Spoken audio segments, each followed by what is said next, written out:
Tuinamishe vichwa tuombe.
Divin Maître, Créateur de toutes choses, nous te disons vraiment merci parce que tu nous as de nouveau réunis dans ta présence afin d'apprendre une portion de ta parole, Seigneur.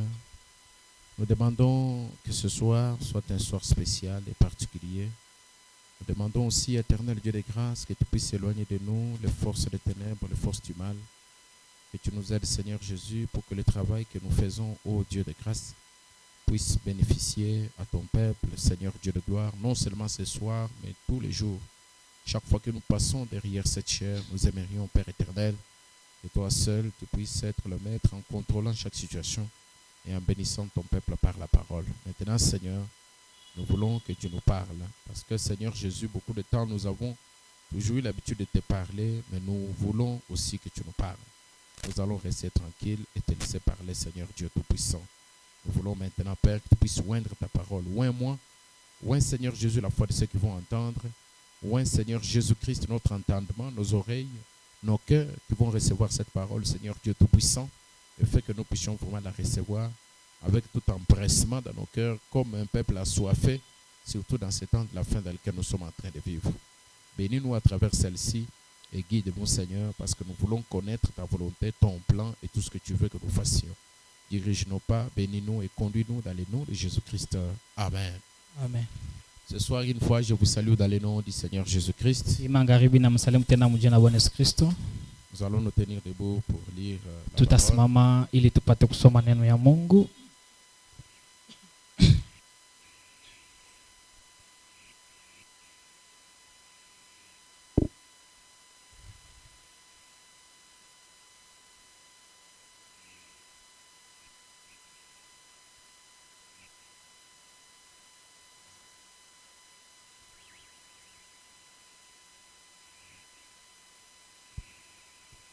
Jean chapitre 6, verset 44.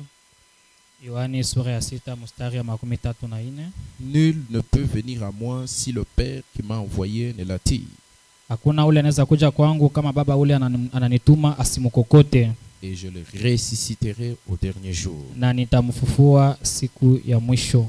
Que le Seigneur ajoute la bénédiction à la lecture de sa parole. Bwana ongeze baraka katika usomeno lake. Je vais ajouter 46 aujourd'hui.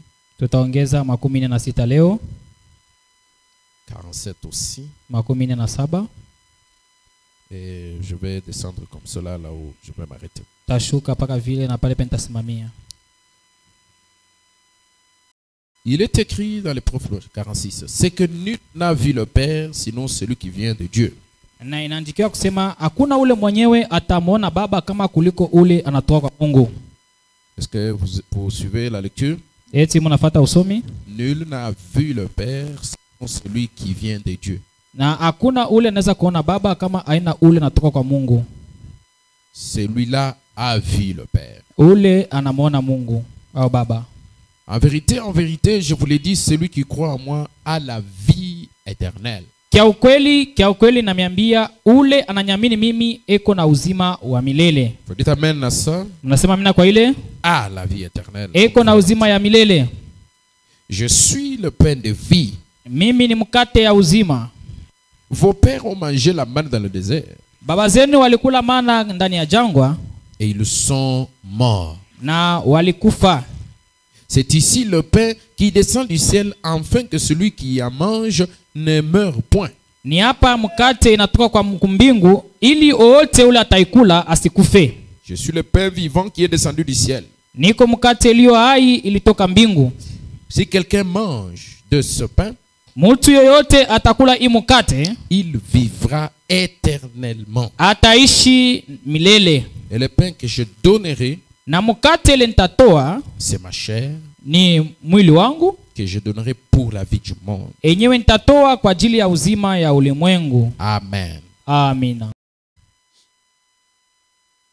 Là, dans ce verset, nous sommes en train de comprendre Na l'expression du trou blanc lui-même. na hapa katika hii andiko tunaelewa kabisa usomi au maneno ya tundu mweupe. Nous avançons comme ça jusqu'à ce que nous allons voir la confrontation entre le trou blanc et le trou noir. Tutaendelea vile na paka pale tutafika katika pambano ya tundu mweusi na tundu mweupe. C'est pourquoi, dans mon thème, j'ai commencé par dire le tout-puissant trou blanc. Na njo pale nilianza kusema mbele ya nguvu sana tundu mweupe. Parce que lui, le trou blanc, il est tout-puissant. Kwa sababu tundu mweupe yeye iko ya nguvu sana. Il est tout-puissant à tel point que Iko na nguvu sana mkiwango yenyewe. il peut entrer même dans le trou noir Inaweza kuingia hata mtundu mweusi et y sortir. na inatoka. Amen. Amen. Et c'est ce qu'il a fait. Na njo kile alifanya. Il est entré dans la mort Aliingia katika lufu et il est ressorti. na akatoka. Et Jésus dit, Na Yesu anasema celui qui croit à ma parole, ule anamini neno langu, ou celui qui croit en moi, ule ananyamini mimi, a la vie éternelle. eko na uzima wa milele. Et plus loin il dit, Na mbali tena anasema il ne mourra pas, hata kufa hapana, il vivra, ataishi même s'il meurt physiquement. hata kama anakufa katika mwili, Mais dans son intérieur, lakini ndani yake il est un être éternel. eko kiumbe kya milele. Gloire au Seigneur. Utukufu kwa Bwana.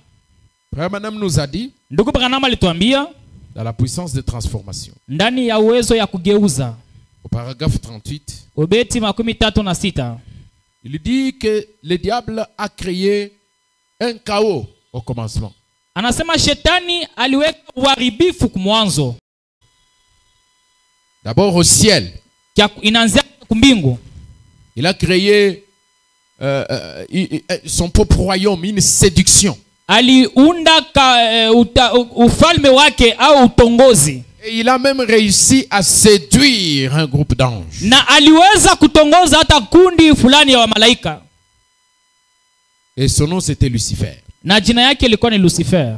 Il a entraîné une bonne partie des étoiles Na alikokota manyota mingi sana dans son trou noir. ndani ya tundu yake mweusi. Il a été précipité lui-même Na yeye mwenyewe alitupwa dans son propre trou noir. ndani ya tundu yake mweusi.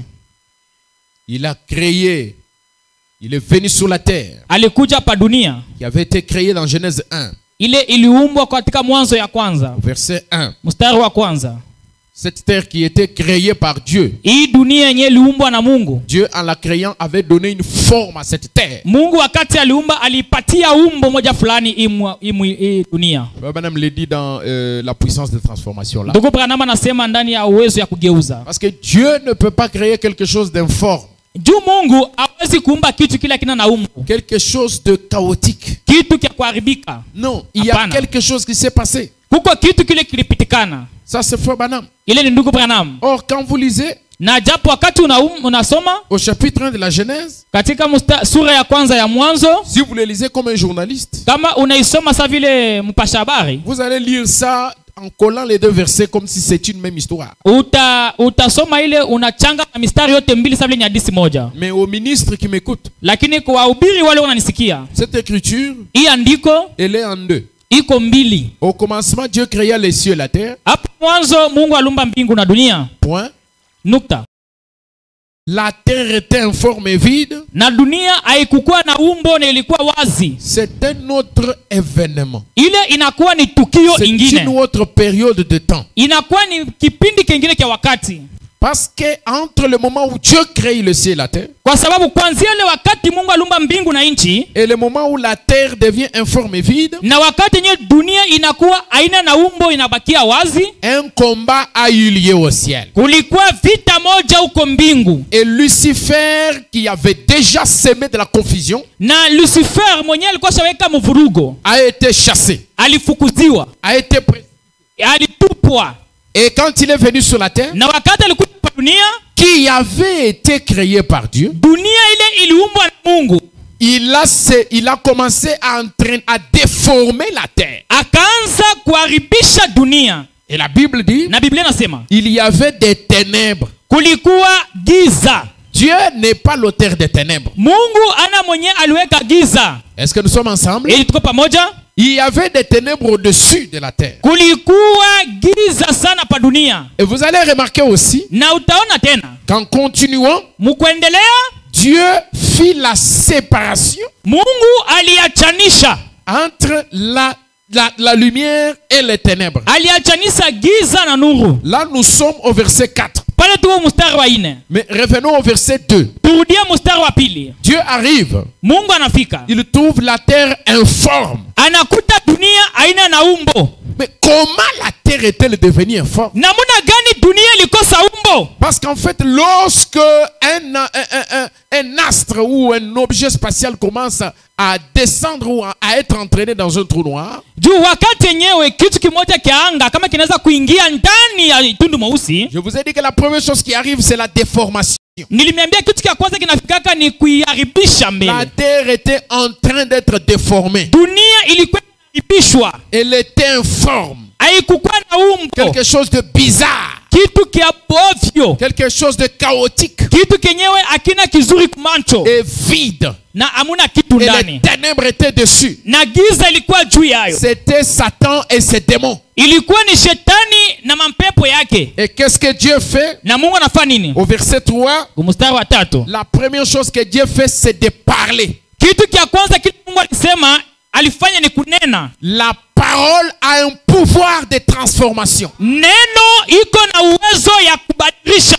Que la lumière soit. Nuru ikuwe. Et la lumière fut. Na nuru ikawa. Parce que dans la parole de Dieu, il y a une puissance Kwa sababu ndani ya neno ya Mungu muko uwezo capable de changer les chaos en quelque chose de bon. enye iko na mamlaka ya kubadilisha kitu kia ovyo kinakuwa kitu kizuri. Que la lumière soit. Nuru ikuwe. Et la lumière fut. Na nuru ikawa. Dieu vit que la lumière était bonne. Na Mungu akaona kwamba nuru ilikuwa mzuri. Elle ne pouvait qu'être bonne. Ilipasha paka kwa mzuri. Parce qu'elle venait de Dieu. Kwa sababu ilikuwa inatoka kwa Mungu. Qu'est-ce que Dieu fait? Mungu anafanya nini? Dieu sépara Mungu akachanisha. la lumière d'avec les ténèbres. Akachanisha nuru na giza. Est-ce que vous dites amen? Eti mnasema amina? Dieu crée une séparation, un mur de séparation Mungu anaweka kibambazi kia kuachanisha entre les ténèbres et la lumière. katikati ya nuru na giza. Ce qui fait directement que la lumière devient l'opposé des ténèbres. Na njoo yenyewe inafanya nuru inakuwa na pinga giza. C'est-à-dire, là où il y a la lumière, les ténèbres ne peuvent pas être là-bas. Ni kusema pale peko nuru giza haiwezi kuwa hapo. Les ténèbres deviennent l'ennemi de la lumière. Giza inakuwa adui wa nuru. Amen. Amina. Et la lumière devient l'ennemi des ténèbres. Na nuru inakuwa adui wa giza. Est-ce que nous sommes ensemble? Eti tuko pamoja. C'est ainsi qu'au verset 5, Dieu dit, Na njoo hapo kwa mstari wa 5 Mungu anasema, Dieu appela la lumière jour. na Mungu akaita nuru mchana. Et il appela les ténèbres nuit. Na akaita giza usiku. Est-ce que vous dites amen à ça? Eti mnasema amina kwa ile? Dieu appela la lumière jour. Mungu aliita nuru mchana. Et il appela les ténèbres nuit. Na akaita giza usiku. Oh, remarquez. Na japo muone. Ici, le soleil, la lune et les étoiles ne sont même pas encore créés. Hapa jua, mwezi na manyota ilikuwa yaumbiwa. Or, Japo la création du soleil, kuumbiwa kwa jua, des luminaires, ya mwangaza.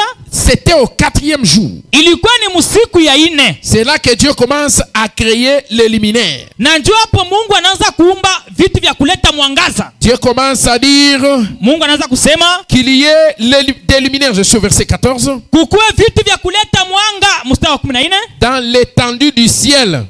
Huko ndani ya katika anga au yule ya mawingu. Pour séparer les jours d'avec la nuit. Ili ipate kuachanisha mchana na usiku. Que ce soit des signes pour marquer les époques, les jours et les années. Ikuwe malama ya kwanza kuweka mawakati mawakati na vipindi vile miaka. Qu'ils servent de lumière des luminaires dans l'étendue du ciel. Na kukuwe vitu vya kuleta mwangaza huko angani. Pour éclairer la terre. Juu ipate kuangazia dunia. Donc ici, c'est au 4e jour que Dieu commence à créer les luminaires. Ni hapa ni siku ya 4 pale Mungu anaanza kuumba vitu vya kuleta mwangaza. Mais cette lumière que Dieu prononce au commencement. Lakini hii nuru ile Mungu anasema kumwanzo. Ce n'était pas en aucun cas la lumière du soleil naturel. Haikukuwa nuru ya kutoka kwenye kwa mwanga ya jua ya kimwili ya kimaumbile. C'était sa propre lumière. Ilikuwa ni nuru yake. C'était la lumière de sa parole. Ilikuwa ni nuru ya neno lake. C'est pourquoi ça devait nous réjouir d'apprendre qu'au temps du soir la lumière devait paraître. Na ndio ilipaswa kutufurahisha kusema wakati wa magharibi nuru itaonekana. Zacharie 14 dit Zakaria 14 nasema il y aura un jour kutakuwa siku moja qui ne sera ni jour ni nuit. Enyewe itakuwa usiku au mchana. Comme dit c'est un jour brumeux. Ndugu Branham nasema ni siku ya kuchangana. Mais vers le soir de ce jour-là. Lakini kuendea magharibi ile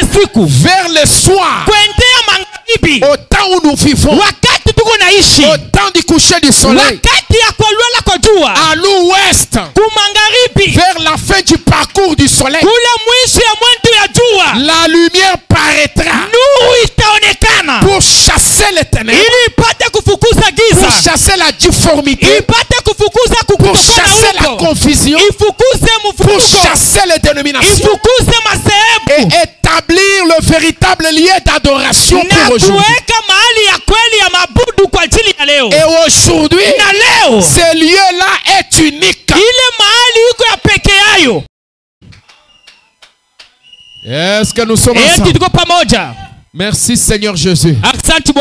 Et c'est là que les enfants de Dieu peuvent maintenant adorer. C'est là que Adam peut maintenant commencer à gérer l'Éden. L'Adam restauré peut commencer à gérer l'Éden. Tout ça c'est quand? Lorsque Dieu dit que la lumière soit. Et cela c'est au temps du soir. Dans les temps dans lesquels nous vivons. Ce n'est pas une histoire qui est future très loin. Ou quelque chose de très lointain dans des âges passés. Je vous dis que nous sommes en plein dedans. Nous sommes au centre de la chose. La lumière a apparu aujourd'hui. Et quand la lumière a apparu, Dieu commence maintenant. Parce que Dieu fait d'abord, c'est d'abord de balayer ces ténèbres-là. Afin de commencer maintenant à établir le fondement. Et il commence à créer les choses. Commence à créer. Ainsi de suite. Maintenant là, il arrive au 6e jour. Nous sommes au verset 26. Puis Dieu dit, faisons l'homme à notre image, selon notre ressemblance. Est-ce que nous sommes ensemble? Et qu'il domine sur les poissons de la mer, sur les oiseaux du ciel, sur le bétail, sur toute la terre, et sur tous les reptiles qui rampent sur la terre. Dieu créa l'homme à son image. Je suis au verset 27 du chapitre 1. Il le créa à l'image de Dieu. Il le créa mâle et femelle. dike. L'homme que Dieu crée ici, Huyu mtu mwenye Mungu alumba hapa, c'est un seul homme mâle et femelle. alikuwa mtu mmoja lakini dume tena dike. C'est l'homme esprit. Kufa ni mtu roho. C'est avant que Dieu ne puisse former la poussière de la terre. Ni mbele yenye Mungu apate kutengeneza mbele mtu kuudongo. C'est cet homme-là Ni yule mtu que Dieu vient placer pour dominer la terre. mwenyewe Mungu anakuja kuweka apate kutawala dunia. Dans cette restauration que Dieu lui-même a créée et qu'il a appelée Jardin d'Éden. Kwa kile kiumbe kenye Mungu aliumba peke yake inaitwa shamba ya Edeni. Il a arrangé d'abord le terrain, Alitengeneza mbele kiwanza. puis il prend l'homme, Baadaye anachukua mtu, l'homme esprit, mtu roho, et il le place là. na anamweka hapo. Et Dieu le bénit. Na Mungu akamubariki. Amen. Amina. Il le bénit Akamubariki et il lui dit, na akamwambia, je vous donne toute herbe portant de la semence. na mipatia liadi yote yenye kuwa na mbegu. Il dit, Anasema, vous devez dominer sur ces choses. munapasha kutawala vile Vous vitu. devez dominer sur les animaux. Munapasha kutawala manyama. Vous devez dominer sur les oiseaux. Munapasha kutawala Vous devez mandege. assujettir la terre. Munapasha kutawala Vous dunia. devez dominer sur les poissons. Munapasha de la kutawala mer. manyama, masamaki yote ya maji. Amen. Amina. C'est le tableau dans lequel Dieu veut nous ramener aujourd'hui au temps du soir. Ni mkibao kule Mungu anapenda kuturudisha leo mwakati magharibi. Parce que au cours des âges, Kwa sababu mwenendo wa vizazi, le même Satan là ule ibilisi moja a créé la même confusion. aliumba virugo moja moja. Il a créé les mêmes ténèbres. Aliumba giza moja moja. Est-ce que vous dites amen? Eti mnasema amina? Amen. Amina. Il a créé la même confusion. Aliumba mvurugo Il moja a moja. créé le même désordre. Aliumba fujo moja moja. Parce qu'il est le père du mensonge. Kwa sababu yeye ni baba wa uongo. Par les moyens du mensonge, Kupitia njia ya uongo, il a déplacé les choses là où elles ne doivent pas être. aliondoa vitu pale vilipasha kuwa. Et il a déformé même l'interprétation de la parole. Na akaharibisha tafsiri wa neno. Parce qu'il sait que la parole, quand elle est bien interprétée, elle a une puissance qui peut l'éclabousser dans une milliseconde. Kwa sababu anajua kusema neno wakati tafsiriwa mzuri iko na uwezo ya kumwangusha mpaka pale. Alors pour affaiblir la force de la parole, Ili apate kuondoa nguvu ya neno, il l'interprète mal. anaitafsiri mubaya. Il amène le catéchisme. Analeta kikatolika. Il enseigne aux gens les credos. Anafundisha watu mafundisho ya watu. Il enseigne aux gens les futilités. Anafundisha watu vitu vyenye vina na maana. Il commence à enseigner aux gens qu'il faut baptiser au nom du Père, du Fils et du Saint-Esprit. Anaanza kufundisha watu inabidi kubatiza kwa jina la Baba, Mwana, Roho Mtakatifu. Il dit que quand vous prenez l'hostie, il y a une transplantation, quelque chose comme ça. Pendant que vous prenez l'hostie, directement ça devient le corps de Christ. Anasema wakati unakula ile komonyo kunakuwa kubadilika moja, wakati unaikula inakuwa mwili wa Kristo. Voilà, on appelle ça la transsubstantiation. Banasema kubadilisha. Donc au moment où vous prenez l'hostie, wakati unakula ile komonyo, oui, la communion, donc le pain là, ile mukate ile, donc ça devient littéralement le corps de notre Seigneur Jésus-Christ. inakuwa paka pale mwili wa Bwana Yesu Kristo. Donc l'apôtre, quoi on appelle ça, le prêtre a déclaré la messe là, il a prié sur ça. Wakati nye padiri anafanya ile mesi yake anaombea, donc cette substance là, ça devient le corps même du Seigneur Jésus. Ile mukale kamukati inakuwa mara moja mwili wa Bwana Yesu Kristo. Et c'est une fausseté. Na ni uongo mtupu. Tout ça pour faire quoi? Ili yote nini? Pour affaiblir la force de la parole. Juu ya kuzebeisha nguvu ya neno. Et cela s'est passé comme ça tout au long des âges. Na ile ilipitikana vile mu vizazi vyote. Et la parole n'avait plus de force. Na neno haikuwa tena na nguvu. Mais il fallait un prophète. Ilibidi nabii. C'est pourquoi au temps du soir, Ndio kwa maana wakati magharibi, Dieu nous envoie un prophète. Mungu anatutumia nabii. Comme la parole vient au prophète, vile neno natoka kwa nabii, quand le prophète commence à ouvrir sa bouche, wakati nabii anafungua kinywa chake, c'est Dieu qui parle. ni Mungu eko na nena. Et Dieu dit Na Mungu anasema que la lumière soit. nuru ikuwe. Et Dieu dit Na Mungu que akasema les 7 soient saufs. mihuri 7 Et ifungulike. Dieu dit Na Mungu akasema que les 7 tonnerres soient révélés. mingurumo 7 ifunuliwe. Et quand cela est, Na wakati ile inakuwa, c'est alors que l'ange puissant descend ndio pale malaika mkubwa anashuka avec son pied droit sur la mer, na mguu wake wa kuume son pied gauche sur la terre, mguu wake mumaji, mguu tenant wa dans kushoto sa main un petit livre ouvert. anashika mkono wake kitabu kidogo Le livre kakufungulika. qu'il tient là, il est ouvert. Ile kitabu anabamba iko ya kufungulika. C'est la parole révélée. ni neno yenye kufunuliwa, Et il le confie à l'ange terrestre qui est frère Branham. na anaipatia malaika pa budongo mwenye kwa ndugu Branham. Nous sommes dans Apocalypse 10.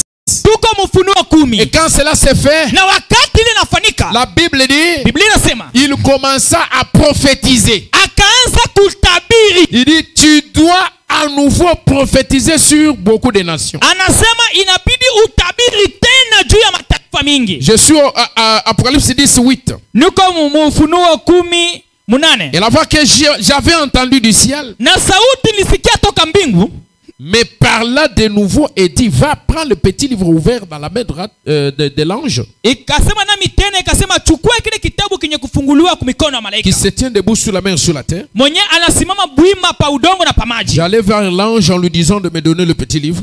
Waenda kwa malaika mwambie unipatie ile kitabu kidogo. Il me dit, prends-le Anasema uichukue et avale-le. na uimeze. Il sera amer dans tes entrailles, Itakuwa buchungu ndani ya tumbo mais yako, dans ta bouche il sera doux comme du miel. lakini ndani ya kinywa chako itakuwa butamu sawa vile J'ai asali. pris le livre de la main de l'ange Akachukua kitabu kwa mikono ya malaika et je l'avalai. na nikaimeza. Il fit dans ma bouche doux comme du miel. Ndani ya kinywa changu ilikuwa utamu sawa vile asali, Mais quand je l'ai avalé, lakini wakati nilimeza mes entrailles furent remplies d'amertume. na utumbo wangu ukajaa sana na Verset buchungu. 11. Mstari 11. Puis on me dit, Kisha wakanyambia, il faut que tu prophétises de nouveau inabidi utabiri mara ingine sur beaucoup de peuples, juu ya mataifa mingi, des nations, mataifa, des langues et des rois. maruga na wafalme. Jean ici, il représente Frère Branham. Yohana hapa anaonesha ndugu Branham. Frère Branham dit que Jean représente l'épouse. Ndugu Branham anasema Yohana inamaanisha bibi harusi. Et l'épouse peut être représentée par un seul individu. Na bibi harusi anaweza kusimamiwa hata na mtu mmoja. Et dans ce tableau ici, c'est Frère Branham qui avale ses livres. Na hapa mai kibao ni ndugu Branham anameza kitabu. Quand il avale les livres, Wakati anameza kitabu, le livre lui-même il est Christ. kitabu kwa kenye kinakuwa Kristo. Il doit commencer à prophétiser. Anapasha kuanza kutabiri. Les paroles qui sortent de sa bouche Maneno yatoka mkinywa chake doivent accomplir Ézéchiel 36. inapasha kutimiza Ezekieli 36. Ézéchiel chapitre 36 nous dit, Ezekieli sura 36 natuambia, Dieu dit au fils de l'homme, Mungu akaambia wana wa watu, tu dois prophétiser. unapasha kutabiri. Tu dois prophétiser sur ces ossements desséchés. Unapasha kutabiri pa hii mifupa ya kukauka. Prophétise. Tabiri. Est-ce que nous sommes ensemble? Etro pamoja? Voilà, 37. Ézéchiel 37. Ezekieli 37. Il me dit, verset 4, Mstari wa 4 akanyambia, prophétise sur ces eaux tabiri pa hii mifupa et dis-leur, na uambie ossements desséchés, mifupa ya kukauka, écoutez la parole de l'Éternel. sikieni maneno ya wa milele. Ainsi parle l'Éternel à ces eaux. Hivi wa milele nasema kwa mifupa, Voici, je vais faire entrer en vous un esprit et vous vivrez. ona nitaweka ndani yenu roho na mutaishi. Écoutez ce qui s'est dit ici. Sikia kile kinasemewa hapa, Je vais faire entrer en vous un esprit nitaingiza ndani yenu roho moja et vous vivrez. na mutaishi. Or, vous allez remarquer que ces ossements étaient dans une vallée. Na mutaona hii mifupa ilikuwa pa bonde moja fulani. Et cette vallée ici, le prophète David Na hii bonde nabii Daudi a déjà décrit ça dans plusieurs de ses chants. anaisha kuisemea mimbo yake ya mingi. Il appelle ça la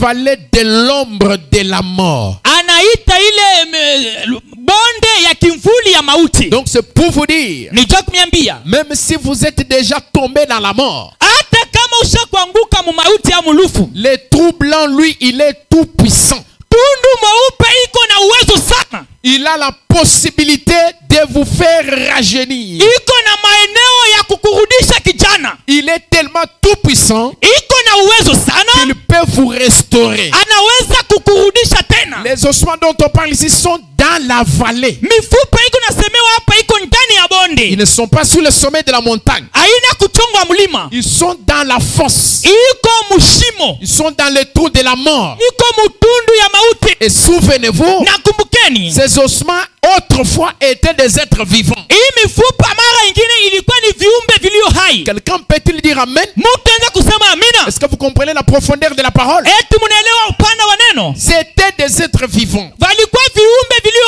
hai. C'était une grande armée. Ilikuwa ni jeshi kubwa. Mais cette grande armée Lakini ile jeshi kubwa a trouvé la mort. ilipata mauti. Et ils ont été jetés dans cette fosse. Na ilitupiwa mwa ile shimo. Ils se sont retrouvés déjà desséchés. Wakajikuta washa kukauka. Ça veut dire que la chair, les nerfs ont été tous enlevés, Inamaanisha rongés par les vers. inamaanisha ngozi na mishipa vyote vilikwisha kuliwa na mifyondo. Et comme nous savons qu'il y a deux morts, Na vile tunajua kusema kwa mauti il mbili. y a la mort spirituelle et la mort physique. Kuko mauti ya kiroho na mauti ya kimwili. Lorsque vous mourrez physiquement, Wakati unakufa mkimwili, au dernier jour, kusiku ya mwisho vous allez ressusciter. utafufuka. Mais quand vous mourrez spirituellement, Lakini kama unakufa mkiroho, vous êtes mort unakufa et séparé éternellement d'avec Dieu. na unachanishwa milele na Mungu. Nous allons lire une citation, vous allez comprendre. Tutasoma andiko moja mtaelewa. Alors ici, ce qui se passe, c'est quoi? Na hapa iko napitikana ni nini? Les ossements sont desséchés. Mifupa isha kukauka. Donc ils sont déjà ossements.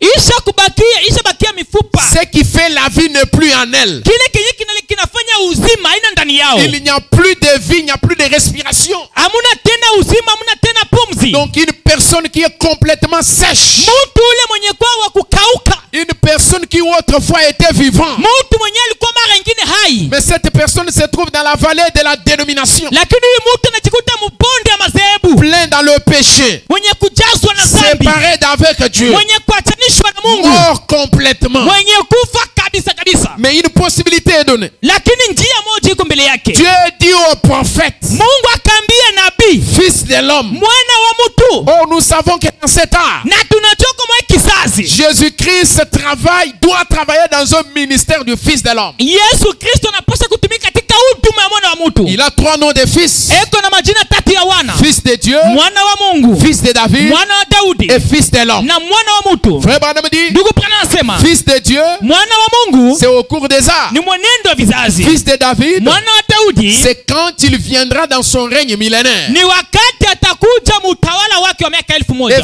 fils de l'homme, Na mwana wa mtu c'est quand il vient en tant que prophète. ni wakati anakuja kama nabii. Et frère Branham dit, Na ndugu Branham anasema entre le moment où il vient en tant que fils de Dieu, na katikati ile atakuja katikati ya mwana wa mtu, c'est-à-dire dans mwana wa les Mungu. âges, Ni kusema mubizazi. et entre le moment où il viendra en tant que fils de David, Na wakati ile atakuja sasa vile mwana wa Daudi, au milieu là, hapo katikati il doit revenir anapasha kurudia en tant que fils de l'homme sasa vile mwana wa mtu pour être un prophète. ili apate kuwa nabii. Quelqu'un peut dire amen? Mtu anaweza kusema amina. Qu'est-ce que cela veut dire? Ile inamaanisha nini? C'est Christ personnifié Ni Kristo mwenye kujifanya mwili dans la chair humaine, ndani ya mwili wa mtu. la personne du Saint-Esprit Mtu Roho Mtakatifu personnifié mwenye kujifanya mwili dans la chair humaine. ndani ya mwili wa mtu. Et cela se passe à travers William Marion Branham. Na ile inapitikana pamoja na William Marion Branham. Et c'est dans ce temps ici, Na ni mwa hii wakati je dois le hii dire à haute voix, nitaisema na sauti ya nguvu. cela s'est déjà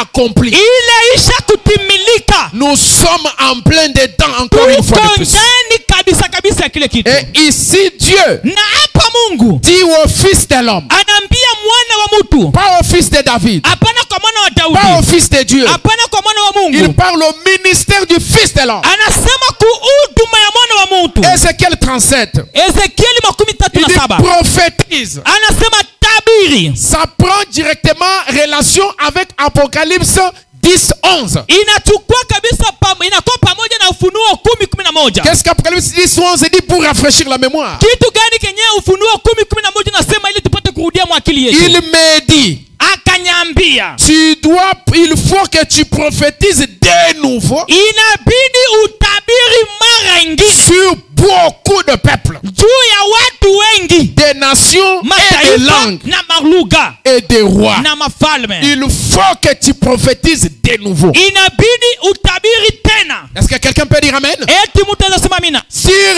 beaucoup de peuples. Juu ya watu wengi. Écoutez maintenant ce qui suit. Sikia kile kinafuata. Ézéchiel 37. Ezekieli 37. Alors le fils de l'homme commence à prophétiser. Na hapo mwana wa mtu akaanza kutabiri. Je suis au verset 7. Niko kwa mstari wa 7. Ézéchiel 37, 7. 37 mstari wa 7. J'ai prophétisé nikatabiri selon l'ordre que j'avais reçu. kufuatana amri nilipata, Et comme je prophétisais, na vile nilitabiri il y eut un bruit.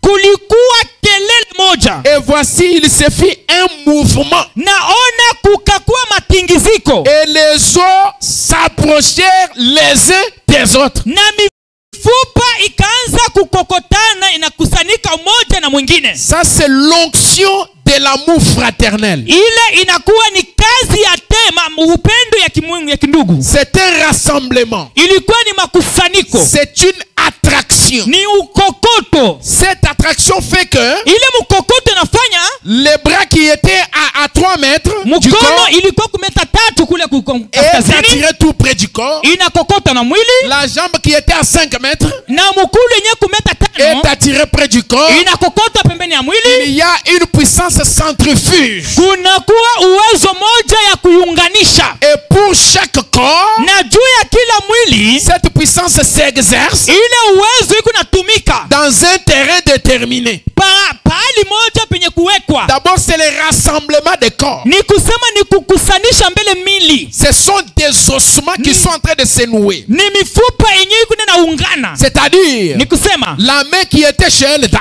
mkono yenye ilikuwa ku Elda elle vient quelque part. inatoka ku Elda inakuja La hapa. tête, la caboche qui était, je ne sais pas, chez Nzambe Malamu, Na kabongo shikinyika alikuwa kule kuzambe malamu, elle est approchée na quelque yo part. inakaribia hapa. Est-ce que nous sommes ensemble? Tuko pamoja. Le corps est en train de se rassembler. Mwili inaanza kujiunga. Est-ce que vous dites un amen fort? Tunasema mina nguvu. Ces rassemblements-là Ile muungano est créé par la trompette qui est sonnée par la prophétie du prophète.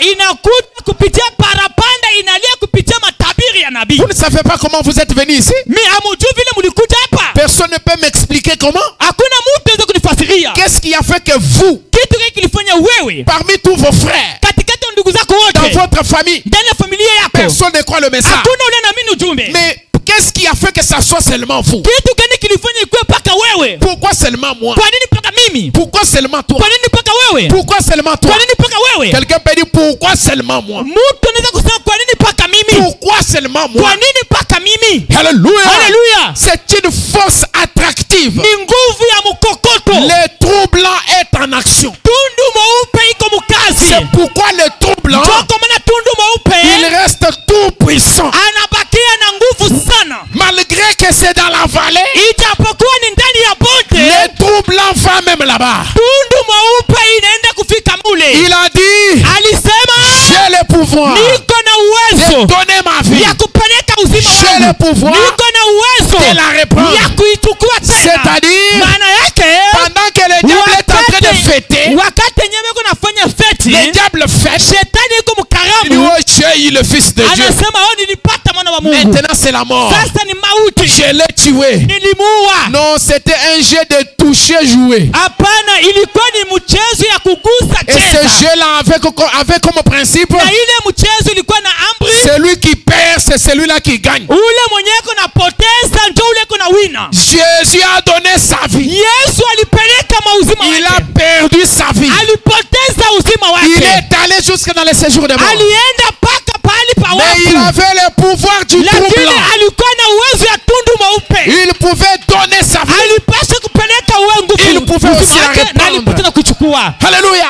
Haleluya! Et frère Branham dit, Na ndugu Bwana anasema quand il est arrivé dans le trou noir, wakati aliingia mtundu mweusi, tous les autres prophètes étaient là-bas, wanabii wote wengine walikuwa mule retenus par le trou noir. wenye kushikwa na tundu Mais mweusi. qu'est-ce que frère Branham dit? Hasa ndugu Bwana anasema nini? Quand il est arrivé là-bas, Anasema wakati alifika mule, les diables s'attendaient à des clients comme ça a toujours été ses clients d'habitude. shetani aliwazia ni mteja, sasa ni wateja wake wa Lui qui était kawaida. dans le centre du trou noir, Yeye mwenyewe alikuwa katikati ya tundu mweusi, il envoie un ange pour ouvrir la porte du trou noir. anatuma malaika na fungule mlango wa tundu Dès mweusi, que l'ange ouvre la porte, na wakati malaika anafungula il mlango, regarde, il voit, anaangalia, naona c'était le ressuscité. alikuwa ni mwenye alifufuka. C'est lui qui avait le pouvoir de la Ule résurrection. mwenye alikuwa na uwezo ya C'est ufufuko, lui-même qui était puissant, ule mwenye alikuwa na nguvu qui avait sana, la capacité ule alikuwa na mamlaka d'arracher même la clé. ya kunyang'anya fungulo. Et frère Branham Na dit, ndugu Bwana anasema le diable s'est présenté. shetani akajitambulisha pale. Et frère Branham dit, Na ndugu Bwana anasema Jésus Yesu a donné un coup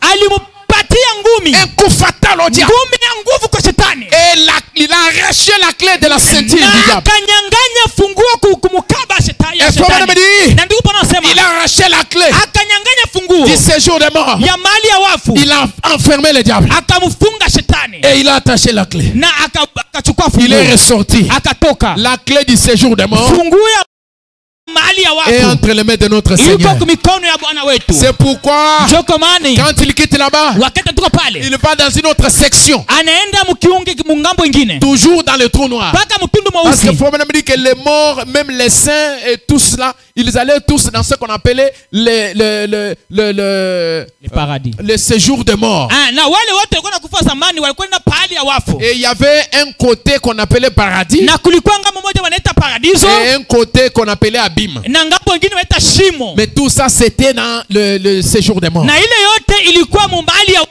Et le diable en avait la clé. Na shetani alikuwa na ile funguo ya kuingia Vous mule. imaginez ça? Munawazia ile? Mais depuis ces jours-là, Lakini tangia ile siku Jésus a ravi la clé. shetani alinyang'anya funguo. Jésus a ravi la Yesu clé. alinyang'anya funguo. Il a ravi la clé. Akanyang'anya funguo. Il a ça aujourd'hui. Eko nayo leo. C'est pourquoi ça lui donne le pouvoir de dire: Ndio kama napatia uwezo kusema mort, mauti, où est ton aiguillon? shindani yako iko wapi? Tombe, Kaburi, où est ta force? nguvu yako iko wapi? Parce qu'il sait Kwa sababu anajua que l'abeille de la mort, kwa siku ya lufu l'abeille de la mort, ile buibu ya lufu quand il a déjà mordu, wakati asa kuluma son aiguillon reste dans le corps. shindano yake inabakia mumwili. Il commence à bourdonner.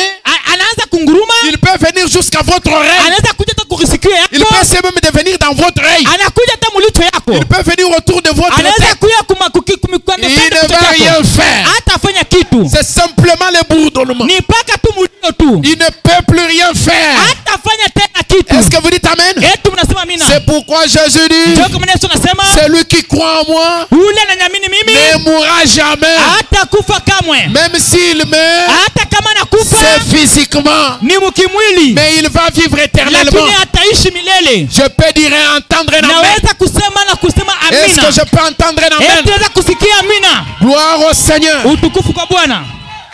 Ézéchiel qui arrive, Ezekiel anafika, il commence à prophétiser. anaanza kutabiri, Il dit: j'ai prophétisé selon l'ordre que j'avais reçu. anasema nilitabiri kufuatana na kanuni nilipokea, Et comme je prophétisais, na vile nilikuwa natabiri il y eut un bruit. kulikuwa kelele Et moja, voici, il s'est fait un mouvement. naona kukakuwa Et mtingiziko les moja os se rapprochaient. na les uns des mifupa autres. ikaanza kukusanyika moja kwa mwingine. Verset 8. Mstari wa 8, J'ai regardé nikaangalia et voici, il leur vint des nerfs, naona kukakuja kwao misipa, la chair crue mwili yenye kupigwa mzuri et la peau les couvrit na ngozi ikaifinika par-dessus. juu, Mais il n'y avait point en eux l'esprit. lakini ndani yao mkukua mwili roho. Troisième étape. Kipande cha tatu, Et il me dit: na akanyambia prophétise et parle à l'esprit. tabiri na useme kwa roho.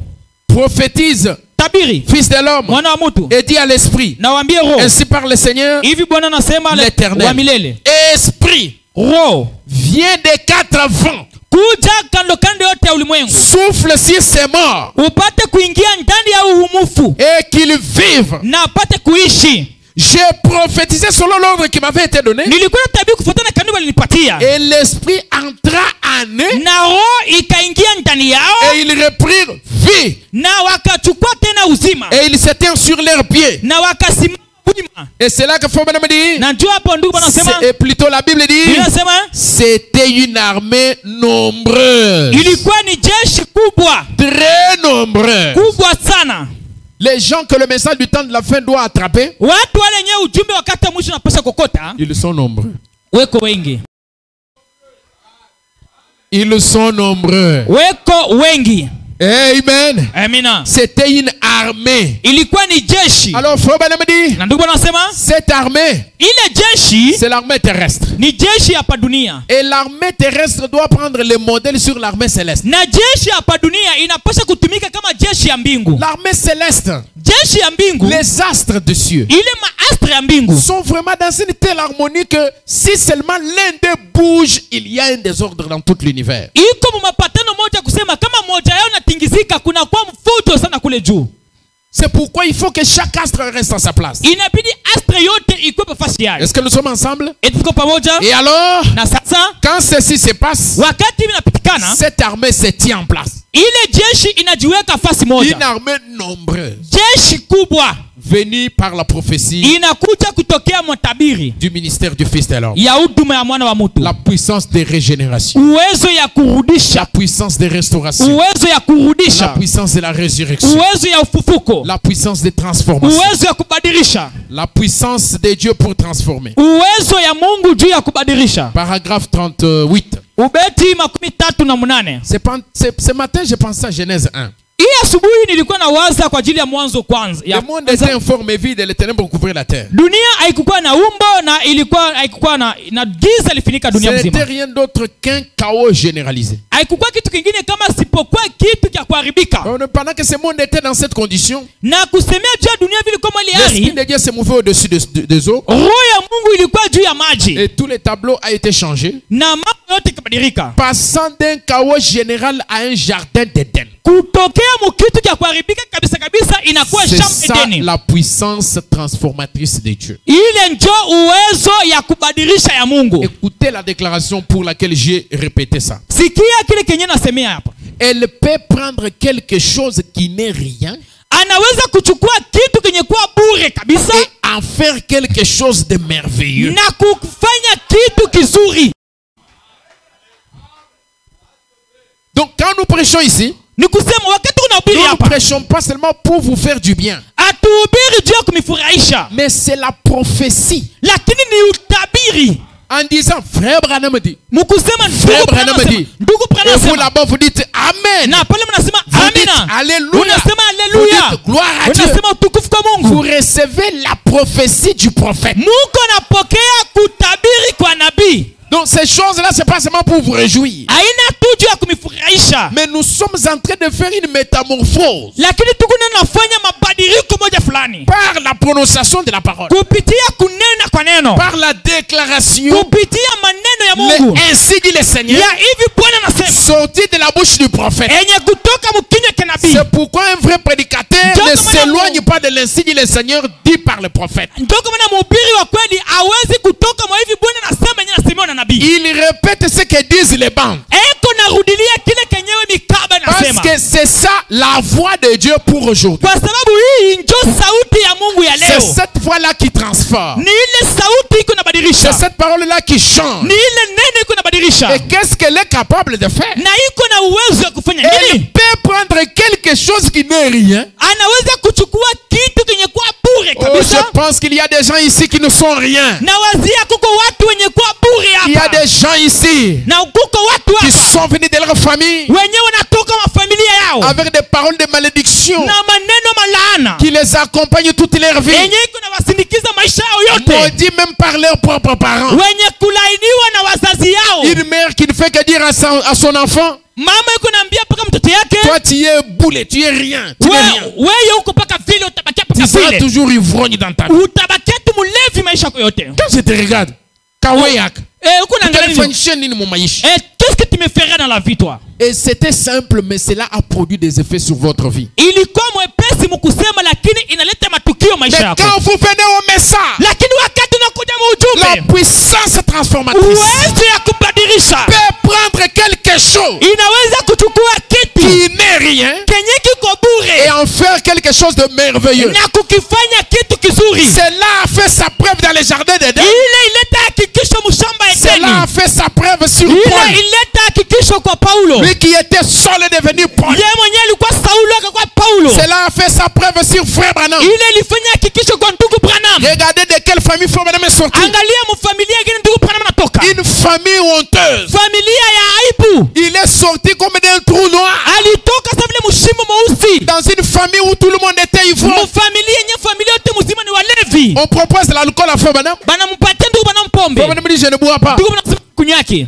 Et l'ami de frère Branham, l'ami de Charles Branham dit, Na rafiki yake Charles Branham asema, un Branham Branham qui ne boit pas. mwenyewe akunywi. C'est-à-dire Ni kusema un membre sorti de cette famille, familia memba kutoka mwa familia, mais qui ne boit pas. lakini akunywi. Ça n'existe pas. Akuwaki yeko. Oh mes amis, Oh rafiki tu zangu, es dans une famille uko ndani ya familia où tout le monde a 2-4 femmes. enye kila mtu yuko na bibi wawili tatu ine. Une famille qui est tout noire. Familia yenye kwa tundu mweusi, Où tout le monde est mort de sida. enye kila mtu anakufa na ukimwi. Alléluia. Haleluya. Mais ici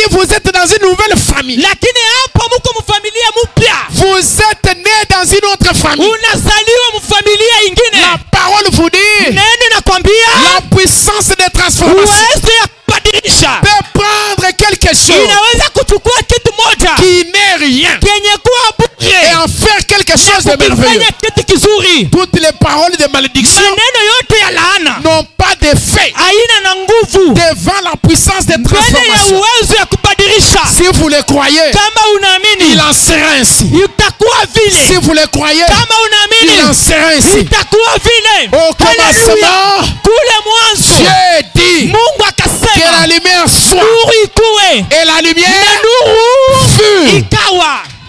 Haleluya! Et aujourd'hui, Na leo c'est un retour au commencement. ili ni kurudia kumwanzo, Que la victoire soit ushindi et ikuwe la victoire doit. na ushindi na pasha. Alléluia. Haleluya! Que le changement soit Mabadiliko ikuwe et le changement doit. na mabadiliko inapashwa. Que la bénédiction soit Baraka ikuwe et que la bénédiction doit. na mabadiliko na baraka ikuwe. Alléluia. Haleluya! Alléluia. Haleluya! Que le Saint-Esprit, l'Esprit de Dieu entre dans ces Roho ossements. Mtakatifu ingie ndani ya mifupa. Que le Saint-Esprit entre dans ces Roho ossements. Mtakatifu ingie ndani ya mifupa. Et qu'il en soit ainsi. Na ikuwe hivyo. Frère Branham me dit, Ndugu Branham anasema il a envoyé sa puissance de transformation alituma uwezo wake ya pour vous kubadilisha affranchir ili ipate kuikomboa de cette religion déformée mwa ile madini ya dont kuharibika. vous faites partie. Mule mwenye muko Dans ces chaos de difformité mwa ile uharibifu ile ya kutokuwa na où umbo nous sommes, mwenye tuko, Dieu Mungu a envoyé sa puissance transformatrice. alituma uwezo yake ya kubadilisha, Sa parole confirmée. neno yake yenye Il kuhakikishiwa. faut faire attention aux déclarations de Frère Branham. Inabidi kufanya pazopo maneno ya ndugu Branham. Sa parole confirmée. Neno yake yenye kuhakikishiwa. Mes amis, Rafiki zangu, quand la parole est dans cette Bible, wakati neno kunene Biblia c'est toujours la parole. ni paka neno, Mais quand la parole est confirmée, lakini wakati neno inahakikishiwa, c'est ça la lumière. ile njo nuru. C'est ça ce que Dieu dit, que la lumière soit. Ile njo yenye Mungu anasema nuru ikuwe. Il y a 2000 ans, Kuko miaka 2000 Jésus lui-même de sa bouche Yesu peke yake katika kinywa a chake prophétisé. alitabiri, Il a dit, alisema il est vrai qu'Élie doit venir. ni kweli ya kwamba Eliya anapasha kuja. Est-ce que nous sommes ensemble? Tuko pamoja. Jésus, Yesu dans sa vision, ndani ya ono yake il parlait de frère Branham. alikuwa nasema ndoa ndugu Branham, Et moi j'ai dit, na mimi nasema même quand il parlait, hata wakati alikuwa il nasema était en train de voir la vision d'un homme alikuwa na ono ya mtu en veste, mkoti avec une cravate na fleurie, kavati vile ya maua avec une calvitie. Il répond à ses disciples, il dit, anaambia wanafunzi wake, anaambia je vois dans la vision, anasema ndani ya ono il est vrai qu'Élie viendra. ni kweli ya kwamba Eliya atakuja. Il parlait de frère Branham. Alikuwa anasema juu ya ndugu Il Branham, restait seulement moins un qu'il cite son nom. kudibakia tu kidogo hata jina Il yake. dit, mais il est vrai qu'Élie est déjà venu. Anasema ni kweli ya kwamba Eliya ashakuja, Et celui-là, c'est Jean-Baptiste. lakini ule ni Yohana Mbatizaji. Donc, Élie devait venir. Ni kusema Eliya alipasha kuja. Les vrais scruteurs de la parole savent qu'il doit y avoir un Élie au temps de la fin. Mwandishi wa kweli wa neno anapasha kujua kusema kutakuwa Même Eliya les théologiens savent ça. hata wateolojia wanajua. Il est vrai qu'Élie viendra. Ni kweli ya kwamba atakuja. Et aujourd'hui, Na leo Élie est venu. Eliya alikuja.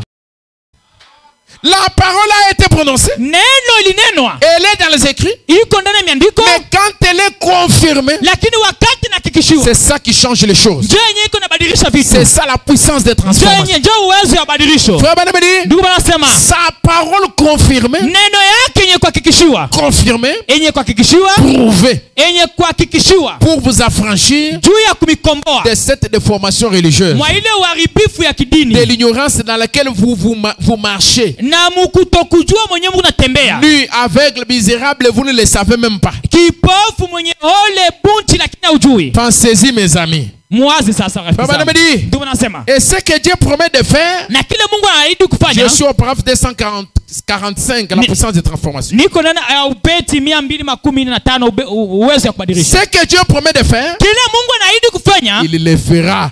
ataifanya. Il n'y a rien. Hakuna kitu. Chaque chose. Kila kitu. Dieu ne peut rien faire d'autre. Mungu hawezi kufanya kitu kingine. d'une chose qui soit pervertie. kukitu kile kisha kuharibika, Mais il tiendra sa parole. lakini atashika neno Et lake il enverra son esprit. na atatuma roho Vous yake. croyez qu'il envoie son esprit? Munaona anatuma roho yake? Moi, je le crois comme ça. Mimi nasema anatuma roho Et yake. son esprit est en train de sceller les gens tous les jours. Roho yake iko nachapa watu kila siku. Moi, le Seigneur, je l'ai planté. Mimi Bwana Je nilipanda, l'arroserai jour et nuit. nitaimwangia maji usiku De peur que quelqu'un ne la rase de même. juu mtu mwingine ashitoshe mikono yangu. C'est ce que dit la Bible. Ndio kile Biblia inasema. 246. 216. Oh, astre rang. Oh, maastre ya Vous qui kutangatanga. avez un désir dans votre cœur, Mwabenye kuwa na nia ndani ya moyo yenu. vous devez l'avoir, n'est-ce pas? Munapaswa kuwa nayo. Il dit, il descend en bas, il dit, Anashuka chini anasema, oh, fils de Dieu, oh, wana wa Mungu, écoutez, musikie. ne restez pas dans cette difformité. Musibakie mwa ile uharibifu. Donc, sans forme, Ni kusema bila umbo. sortez-en. Mutoke mule. Abraham crut à Dieu Ibrahimu aliamini Mungu et a considéré tout ce qui était contraire. na aliona vyote benye vilikuwa sawa bila Ce napingana na message Mungu. est un troublant. Hii ujumbe ni tundu mweupe. Les cris de commandement,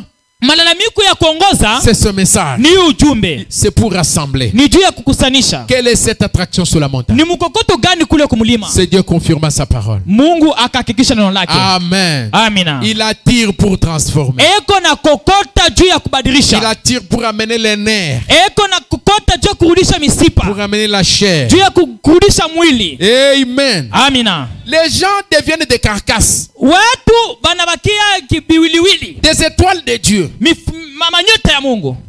mais attirés par la gravitation. Lakini benye kukokota na ile mkokoto Et se retrouvent là-bas des carcasses. banajikuta pale makwa Parce qu'ils biwiliwili. se sont aventurés près de ce Kwa du sababu trou noir. balicheza pembeni ya tundu Et mweupe ils sont mweusi morts spirituellement. na bakakufa mkiroho. Et frère Madame dit la mort, Na ndugu wasema lufu c'est la séparation éternelle avec Dieu. ni maachanisho ya milele na Mungu. Le 4e sont paragraphe 211. Muhuri wa 4 mubeti 211. Amen. Amina.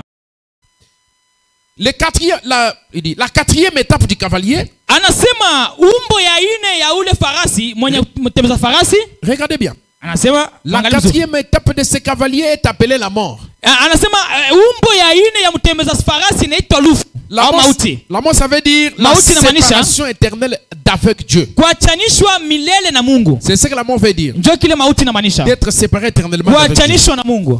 Ne craignez pas la jeune fille, il dit, 214, il dit, ne craignez pas. Usiogope. La jeune fille n'est pas morte, Binti mdogo la kufi. mais elle dort. Lakini analala. Ça, c'est ce que Jésus dit Ile ndio Yesu anasema. lorsqu'il part pour ressusciter la fille là. Wakati anaenda kufufua ule mtoto mwanamke. Il dit, ne craignez pas. Anasema msiogope. La fille ici n'est pas morte. Huyu binti huyu hana wakufa. Elle dort. Analala. Parce que la mort physique, c'est un sommeil. Kwa sababu mauti ya kimwili ni kulala. La vraie mort, c'est lorsque votre âme est totalement séparée avec Dieu. Mauti ya kweli ni wakati nafsi yako inaachana kabisa na Mungu. Quand Jésus dit l'enfant dort, Wakati Yesu anasema mtoto analala, les gens commencent à se moquer de lui. watu wanaanza kumcheka. Pas vrai? Oh là là, voyez, Haina kweli na vile mnaona. les saints ne meurent pas. Mtakatifu akufaki. Vous dites amen à ça? Mnasema mimi kwa ile? Il a tenu le même langage quand il s'agissait de Lazare. Alisema tendo moja moja wakati ilikuwa mambo ya Lazaro. On l'a appelé pour aller guérir Lazare quand il était malade. Walimuita enda tunze Lazaro wakati kwa Il mgonjwa. n'est pas parti. Akwenda. Et il a dit, Na anasema cette maladie-là, c'est pour la gloire de Dieu. ile magonjwa ni jina utukufu ya Mungu. Lazare meurt. Lazaro anakufa. Lui qui était son ami, Yeye mwenyewe alikuwa rafiki yake. il détecte là où il était là par la télévision céleste. Anavumbua kupitia television ya mbingu. Par la télévision céleste, Television ya mbingu il reçoit l'information. anapata habari. Le journal du matin. Anapata habari ya asubuhi. On lui dit, Wanamwambia Lazare vient de mourir. Lazaro anatoka kufa. Communiqué nécrologique. Matangazo ya maiti ya lufu. Il se retourne. Anajikuta Il dit à ses disciples, anaambia wanafunzi wake, Lazare, notre ami, dort. Lazaro rafiki yetu analala. Allons le réveiller. Twende tumlamushe. L'un des disciples dit, Na umoja wa nafasi anasema, mais s'il dort, c'est bien. Nous allons le réveiller. Ni mzuri tenda kumlamusha. Là, Jésus change de langage. Na hapo Yesu anabadilisha maneno. Il parlait le langage céleste. Alikuwa anasema maneno ya mbingu. Nous, les chrétiens du message, ne devons pas parler le langage terrestre. Sisi wa Kristo wa ujumbe hatupashi kusema neno ya Nous dunia. devons parler le langage céleste. Tunapasha kusema neno ya mbingu. C'est pourquoi frère Branham n'est pas mort. Njoo kwa maana ndugu ana wakufa. Est-ce que quelqu'un peut répéter ça? Eti mtu mwingine anaweza kurudilia Frère vile. Branham n'est pas mort. Ndugu Branham ana wakufa. Est-ce que vous dites amen? Eti unasema amina. Parce que Kwa sababu quand on est chrétien, wakati uko quand Mkristo, on est saint, wakati uko on mtakatifu, est éternel. tuko milele. Vous dites amen à ça? Mnasema amina kwa ile. Quelqu'un peut dire encore un amen? Mtu anasema tena amina. Encore un amen? Amina ingine. Il dit, Anasema mais je parle du langage spirituel. Et niko vous, nasema maneno ya vous ne kiroho. comprenez pas. Lakini mwa Ouais, muelewe. écoutez, je vais parler dans le langage des Napaswa humains. kusema sasa maneno ya bumuntu. Lazare Lazaro est mort. anakufa. C'est vrai. Kweli? Allons les réveiller. Twende tumlamushe. Non, non, là-bas. Hapana kule. Bethanie, c'est tout près de Jérusalem. Bethany karibu na Yerusalema. On va te tuer. Utauiwa. Tu sais qu'on t'a attaqué là-bas parce que tu as fait causer des ordres. Unajua wanaanza kushambulia kule wakati Au uliingia temple, hekalu. avec les fouets. Na fimbo uliingia na hekalu. Allons-y. Twende. Ils arrivent là. Wanafika kule. Vous savez ce qui est arrivé, n'est-ce pas? Mnajua kile kilifika. On reçoit Jésus. Wanampokea Yesu. Jésus plaira. Yesu akalia. En tant qu'humain. Sa vile mtu. Mais en tant que Dieu. Lakini sa vile Il dit, Mungu. montrez-moi là où on l'a enterré. Anasema nionyeshe kule walimu. Il arrive devant la tombe. Mbele ya kaburi. Il dit, enlevez la pierre. Anasema mondoe jiwe. Il faut enlever l'incrédulité. Inabidi kuondoa kutokuamini. Vous dites amen à ça? Unasema kwa ile. Enlevez la pierre. Mondoe kutokuamini. Allez, enlevez ça. Mondoe. Ne faut pas douter. Msishakie. Tout ce qui est mort dans votre vie va ressusciter. Vyote vinakufa maisha yako vitafufuka. Il ne faut pas avoir les doutes. Usikuwe na mashaka. Il faut croire en moi. Inabidi kuniamini mimi. Oh Seigneur, il pue déjà. Bwana anaanza kuoza. Même le capital est terminé. Hata mtai wangu yote Tu vas naisha. commencer par où? Tanzia wapi? C'est terminé par mon Seigneur, pasteur. Kunaisha pastori wangu. Pasteur. Pastori. Il n'y a plus moyen. Hakuna cha kufanya tena. Celui qui était mon mentor, Ule mwenye alikuwa msaada celui wangu. qui me sponsorisait, Ule alikuwa ananisaidia. mon grand-père de Canada là, Kambo yangu ule wa kukanada ule. il vient de mourir. Anakufa jana. Je n'ai plus d'espoir. Sina na tumaini tena. Enlevez la pierre. Dit. Tosha jiwe. Amen. Amina. Non, moi, quand chaque fois je cherche du travail, Hapana mimi wakati natafuta kazi, on peut aller à deux. tunaweza bawili. On prend mon ami, on me laisse. Wanachukua rafiki yangu wananiacha. Enlevez la pierre. Ondoa jiwe. Amen. Amina. Enlevez cette pierre. Ondoa. Enlevez ça. Ondoa ile La ondoa yo. mort n'est rien. Mauti haina kitu. Devant Dieu, Mbele ya Mungu ça n'existe pas. haina yako. Dieu, Mungu c'est un trou blanc. ni tundu mweupe. Vous dites amen à ça? Mnasimamia kwa ile. On commence à forcer. Wanaanza kukaza. On enlève la pierre. Wanaondoa jiwe. Peut-être que vous allez rencontrer un homme, Sasa zingine utakutana na mtu, quelqu'un avec un livre. mtu na kitabu. On a écrit là-bas les erreurs de Branham. Wanaandika pale makosa ya Branham. Mon cher, lisez ça. Ande asoma tu wewe mwenyewe hapa Vous êtes makosa ya vraiment Branham. perdu. Lisez ça. Soma Et vous tu. commencez à lire les erreurs de... Na unaanza kusoma bilema vya Branham. Enlevez cette pierre-là. Tosha ile jiwe ile. Jette ces livres-là. Tosha ile tupa ile jiwe ile. Satan est en plein boulot. Shetani eko mukazi. Le message de Branham est et sera toujours la vérité. Ujumbe ya Branham iko na itakuwa paka ukweli. Amen. Amina. Même s'il y a des bandongolomisu qui sont pleins là-dedans. Hata kama kuko bandongolo misu beko mule ndani. Mais le message, lui, Lakini ujumbe il ye ne sera jamais une dénomination. haitakuwaka kamwe zebu.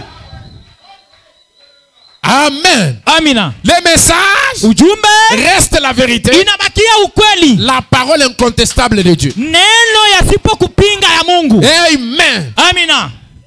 Beaucoup de critiques là. Masimangu ya mingi pa. Ce sont pierres. Matos ni La majiwe. pierre de l'incrédulité. Majiwe ya Mais kutokuamini. il y a une autre pierre Lakini uko jiwe qui ingine. déplace les pierres. Yenye iko natosha majiwe. C'est le ressuscité Ni mwenye du alifufuka troisième jour. siku ya tatu. Le puissant conquérant. Ule msuja Le mkubwa. Seigneur des seigneurs. Bwana wa mabwana. Le prince de la paix. Akida wa Le amani. roi de tous les rois. Mfalme wa wafalme wote. Le grand guerrier qui vient d'Édom. Msuja kubwa mwenye nakuja. Avec les habits Nama. rouge sang. Na manguo ya mwekundu ya damu. Il vient en victorieux. Anakuja na Il ushindi. vient d'une bataille. Anatoka muvita. Une grande confrontation. Anatoka mapambano kubwa. La guerre entre Dieu et Satan. Vita ya Mungu na shetani. La plus grande bataille jamais livrée. vita kubwa yenyewe yafanikaka. Il est victorieux de cette Eko guerre. mshindaji ule jiwe. Il a écrasé ses ennemis. Aliangusha wadui wake. Lui, Yeye il vous dit, anakwambia enlevez cette pierre. ondoa ile jiwe.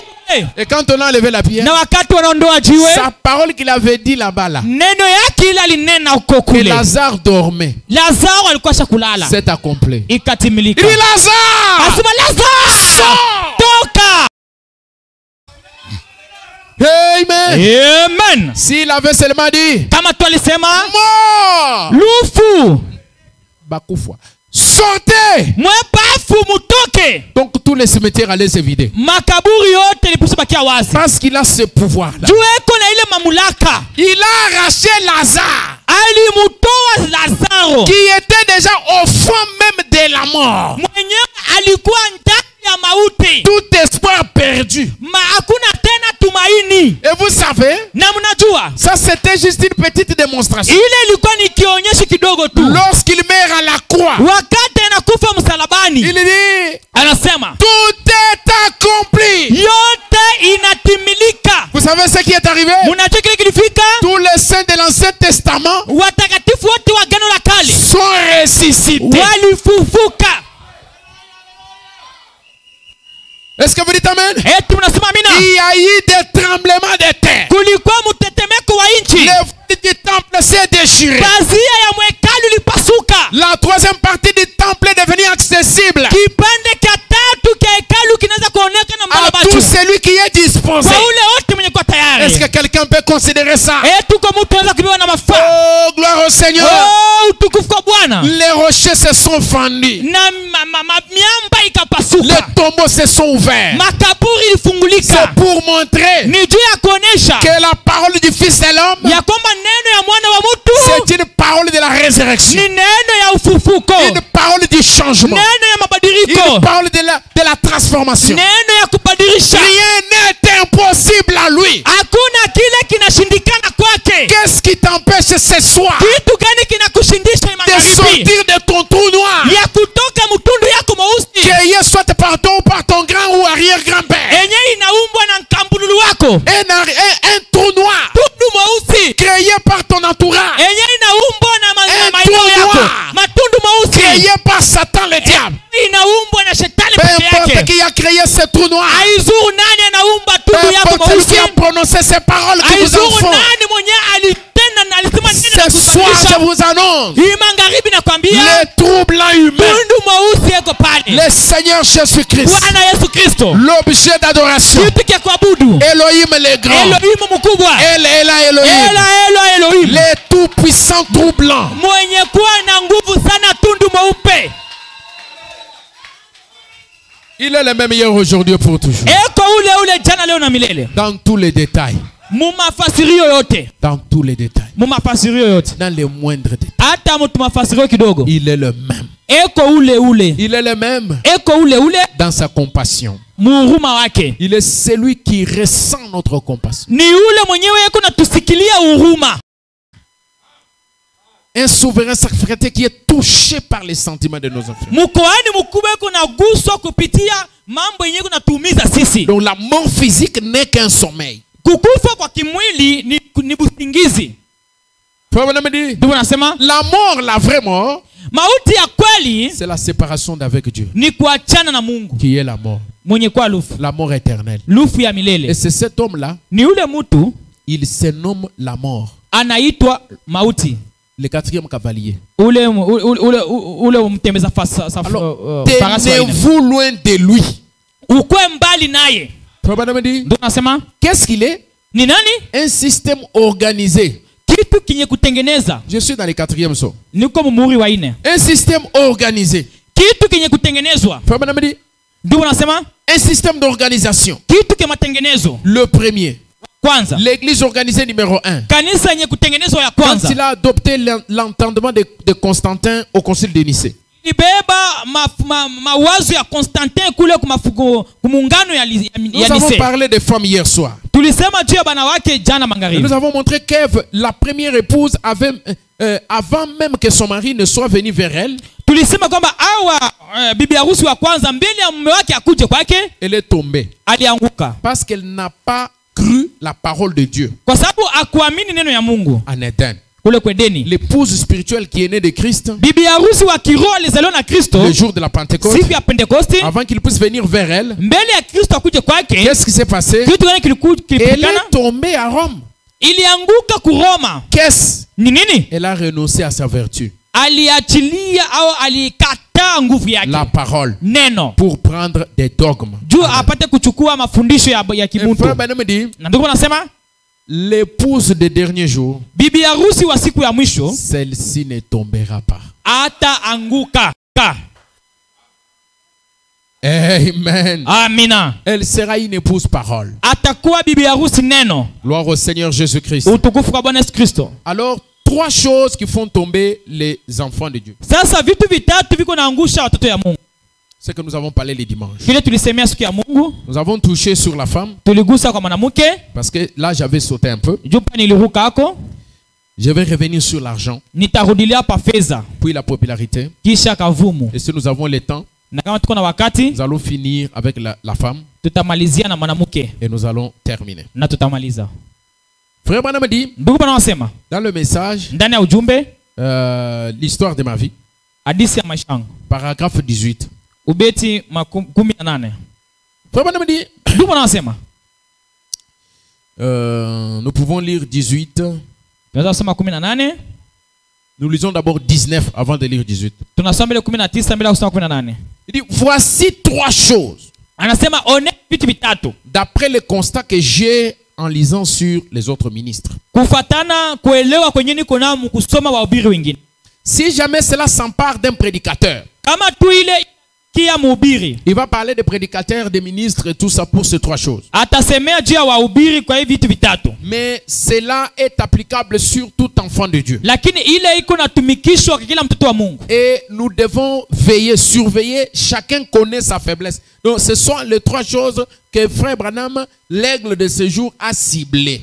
Tunapaswa kuangalishisha kila mtu anajua udhaifu wake. Ni vitu vitatu wenyewe ndugu Branham tai wa leo aliona. Et quand il dit ça, ça veut dire que chacun doit s'examiner pour savoir, parmi les trois choses ici, quelle est la chose qui peut être ma faiblesse. Na kama nasema vile kila mtu anapaswa kujichunguza katikati vitu vitatu, kitu gani kinaweza kuwa udhaifu wangu. On posait la question à un prédicateur. Walikuwa nauliza mhubiri moja, On lui disait, pasteur, walikuwa namwambia pastori, parmi les trois choses que Frère Branham a citées qui font tomber les gens, katikati ya vitu vitatu vya ndugu Branham na taya yuko naangusha watu, quelle est la chose que tu dois surveiller? kitu gani kenyewe unapaswa kuangalishisha sana? Le pasteur là, il est mondialement connu. Hein. Ule pastori anajulikana dunia mzima. Il dit que moi, Anasema mimi, je pense que ma grande faiblesse, c'est les femmes.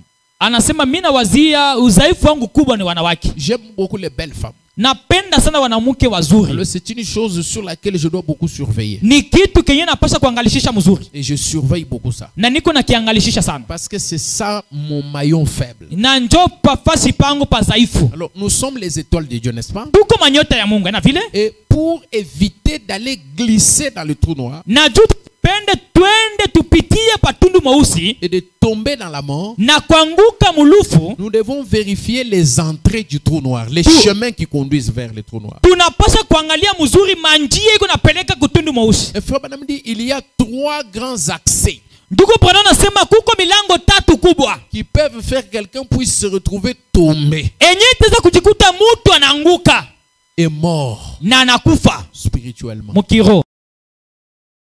Les trois choses là, c'est l'argent, Bile bintu bitatu ni makuta, la popularité kavumu et la femme. na mwanamke. Ces trois choses marchent ensemble. Bile bintu bitatu natembea pamoja, Mais ça ne va pas t'attraper tout ensemble. lakini yote haita kukamata pamoja. Ça va commencer par la chose la plus accessible à toi là. Itaanza mbele pa kitu kile kenye kitakuwa mwepesi kwako. Quand tu es parti, par exemple l'argent, Wakati unapata fedha, tu deviens connu. unajulikana. Et directement, tu commences à te considérer comme étant quelqu'un de grand. Na pale unaanza kujiona sasa vile wewe unapita bantu bote. Et quand ton nom commence à marcher partout, Wakati jina yako unaweza kutembea fasi yote, ça marche partout, partout, partout. unajulikana fasi yote. Tu arrives ici, nous connaissons tel. Unafika hapa ndugu Trésor. Ah, monsieur, Ndugu Trésor, ndugu Trésor, tu es ndugu beaucoup Trésor. connu là. Unajulikana. Et tu commences toi-même à ton intérieur, tu considères que tu es vraiment. Na wewe mwenyewe ndani Je ne suis yako pas n'importe qui. unaanza kuvimba ndani yako. Directement, ça attire les femmes. Paka pale inaanza kukokota barembo. Et les femmes elles-mêmes vont venir se donner à toi. Na banamuke bo benye batakuya sasa vile nyengelele. Parce que Juu elles ont découvert le sucre. banavumbula pale peko sukari. Et les femmes en venant ne vont pas venir pour toi. Non. Banamuke kama nakuya, abatakuya juu banakupenda uko mzuri hapana. Ils vont venir pour ton étoile qui brille là. Batakuya pa nyota yako iko naangalia, iko Ils vont naangaa venir pale. pour ton argent là. Juu ya ile makuta yako nayo ile. Pour ton succès là. Ile kavumu uko nayo ile. Pour ta popularité. Ile kuvumu uko nayo C'est kule. ça qui va attirer les mouches. Njoo yenyewe itakokota inzi. Alors, frère Branham nous dit de faire attention. Na ndugu Branham sema tukwe na angalisho kabisa. Cette église doit connaître ce Hii kanisa inapaswa kujua kitu. Frère Branham dit, Ndugu Branham sema, il dit, anasema ça en est fait de lui, il dit, si jamais cela s'empare d'un prédicateur, anasema kama inafikia kwa mhubiri, ça en est fait de lui. inamhubiri vile. Non, non, ça en est fait de lui, c'est fini pour lui. Kuna mzika kwake. Et c'est un point faible. Na ni kipaji kizaifu. Il faut faire attention à ces termes-là. Inabidi kuangalisho pale. Quand j'arrive à ce point ici, il faut que nous puissions parler comme des amis. Hapa kama tunafika pa ifasi inabidi tusumbuke sa barafiki. Des cœur à cœur. Barafiki benye kupendana kabisa. Frère Branham commence à citer. Ndugu Branham anaanza kusema L'argent, makuta, les femmes, banamuke, la popularité. kavumu. Frère Branham dit c'est vrai. Ndugu anasema ni kweli. Il dit Anasema évitez-en l'apparence même. Upate kuepuka hata kuiona tu. C'est vrai. Mzuri. Quand l'argent, Wakati fedha, je ne m'en soucie pas moi Branham. Mi siangaikiaki makuta, mi Branham. Quand vous devenez un coureur d'argent, wakati wewe unaanza kutafuta makuta na torshi muyua, l'argent, voilà. L'argent devient une obsession. Makuta inakuwa inakutawala. La lumière rouge commence à clignoter. Mweupe inaanza kuonekana. Mwekunda. Ça devient maintenant un danger. Inakuwa hatari. Frère Branham disait. Ndugu Branham anasema hivi. Il dit, anasema, j'ai une petite femme potelée ici qui, je pense, est la plus douce femme qu'il y ait au monde. Niko na bibi yangu moja hapa, najua kusema ni mwanamke mzuri kupita mwanamke bote wa dunia. Je peux dire aussi la même chose. Na mimi naweza kusema kitu kimoja kimoja. C'est juste. C'est juste. Ni kweli. C'est la seule dont je me sois jamais occupé. Njoo ule mwenyewe mimi niko naangaikia. Et quelques petits enfants. Na batoto yangu niko nabo. Quand j'étais un pêcheur, wakati nilikuwa mtenda zambi, nilikuwa mvuvi. Oui, pêcheur, bon, avec accent, pêcheur. Je menais une vie pure. Non, pêcheur, oui. Wakati nilikuwa mvuvi, nilikuwa naishi maisha takatifu. Et quand je suis devenu un chrétien, na wakati nilikuwa mkristo, et quant à la popularité, na kukavumu, qui suis-je? Niko nani? Un bout de terre de 6 pieds. Niko tu kipande kia bulongo tu, kia 1,60 m. 1,82 m. Il dit c'est tout. Anasema njoo yote. Donc le pécheur là, nous comprenons qu'il s'agit de quand il n'avait pas encore donné sa vie à Christ. Oui, pale ni wakati yenyewe alikuwa angaliki ayakuwa mkristo. Il menait une vie pure. Alikuwa naishi maisha ya mbaya. Il dit il s'abaisse lui-même. Je veux que ceci pénètre bien dans le cœur. Anajishusha, napenda kitu kiingie. Il dit qui suis-je d'abord pour quand à ce qui concerne la popularité? Anasema niko nani mbele kwa mambo ya kusema ya kavumu. Qu'est-ce que cela veut dire? Manake nini? Frère Branham est connu dans le monde entier. Ça c'est sûr. Branham anajulikana dunia mzima, ile ni kweli. N'est-ce pas? Aina vile? Parce que être connu, kujulikana, ce n'est pas vous aina weye qui vous faites connaître. Jo unajifanya ujulikana. Mais c'est après que les gens vous aient connu. Nikisha bantu kukujua.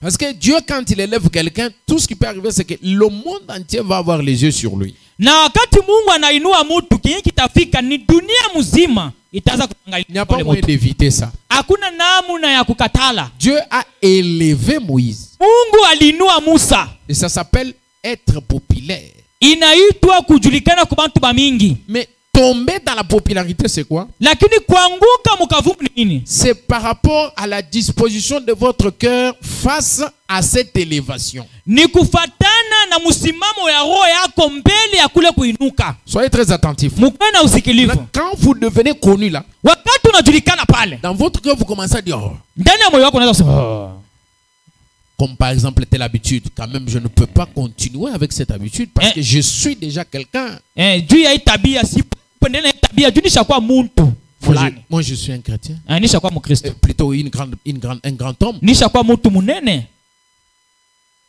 Je ne peux pas continuer siwezi kuendelea na hii à maisha. laisser ma femme fréquenter les gens comme la femme de frère Freddy. Siwezi kuacha bibi yangu aanze kutembelea. C'est quoi ça? Aanze kutembelea bibi yake ba frère Daniel, bibi yake ba frère Daniel, ba frère fulani. Hapana. Ni bintu kani, bintu bya chini sana, bintu bya kuishi. C'est ça être tombé dans la popularité. C'est juste un exemple. C'est juste un exemple. Ile ni mfano tu.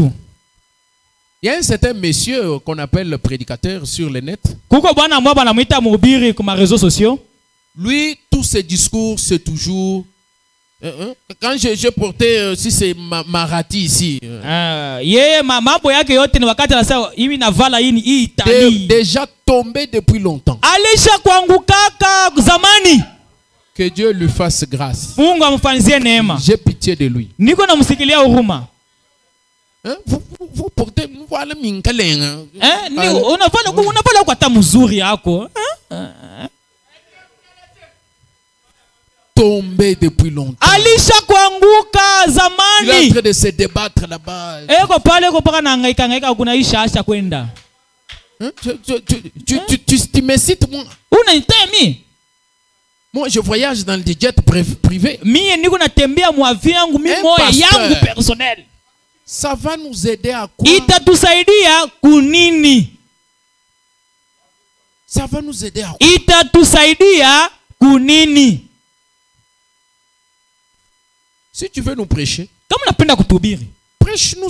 Il y a beaucoup de choses que tu peux nous dire qui sont dans le message. Kuko vitu vya mingi vya kuhubiri ndani ya ujumbe. Quand vous voyez un prédicateur, quand on a mhubiri, vous voyez un véhicule comme arrière. Arrière, c'est arrière. Unaona mhubiri anasema ile motoka ya marque arrière. Arrière ni kusema kurudia kwa mkongo.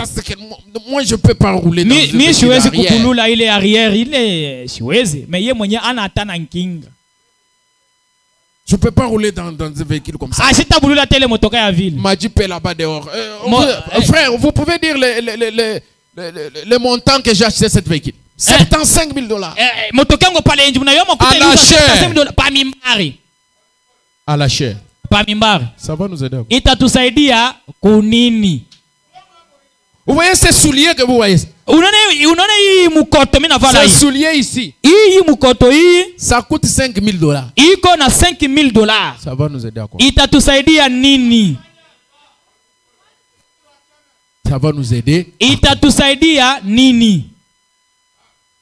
Vous comprenez quelqu'un qui est tombé dans la popularité? Unaona mtu anaunga mkavumu, il va petit à petit commencer à supprimer certaines habitudes qui lui font penser que il est en train de se ridiculiser ou de s'humilier en le faisant. Ataanza kukatala matabia moja yenyewe, eko na wazia kama anafanya vile, eko na jishusha. Est-ce que nous sommes ensemble? Eti tuko pamoja.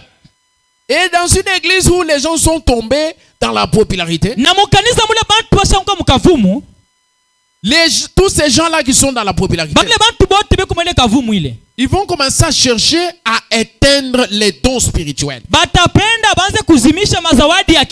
Tiens, donc, c'est quoi ça? Nous, nous sommes les grands hommes, nous sommes assis là. Les femmes sont là en train de dans la rue, dans les allées, dans l'église. Nous, une église comme ça, on est là avec les femmes. Signe le Seigneur. C'est quoi ça? Tombé déjà. Déjà tombé. Branham dit ces choses doivent être dans l'église. Branham Et anasema ça doit être à l'ordre du jour. hii mazawadi inapasha kuwa mukanisa na inapasha kuwa Et ils vont utiliser des écritures. batatumikisha hata Ils vont dire, miandiko. non, Frère Branham dit qu'il faut que ça soit dans l'ordre. Ndugu panasema inabidi kuwe Nous mukanuni. n'avons pas refusé les dons, mais les dons Hatukatale doivent travailler dans mazawadi l'ordre. inapasha kutumika mukanuni. Où est-ce que vous avez vu les dons travailler en désordre? Fasi gani unaona mazawadi yanatumika mufujo? Vous avez vu les désordres? Unaona fujo? Les désordres pour toi, c'est quand quelqu'un tombe, ça devient le désordre. Oh, fujo kwako ni wakati mtu Mais anaanguka c'est na kwa ça fujo. même l'ordre du Saint-Esprit. Na njoo kanuni ya Roho Mtakatifu. Quand il tombe là, Wakati anaanguka pale. Branham dit quand l'esprit saisit quelqu'un, Branham anasema wakati roho il inapamba peut mtu hériter même les objets. anaweza hata kukwala kubintu. Est-ce que nous sommes ensemble? Etuko pamoja. Il peut hériter les objets. Anaweza kukwala bitu. Mais Frère Branham dit, Ndio wanasema il a imposé les mains à quelqu'un aliwekea mtu mmoja mkono, et cette personne a cassé la table en verre. ule mtu Kase. alipasula meza ya makalashi. Anapasula.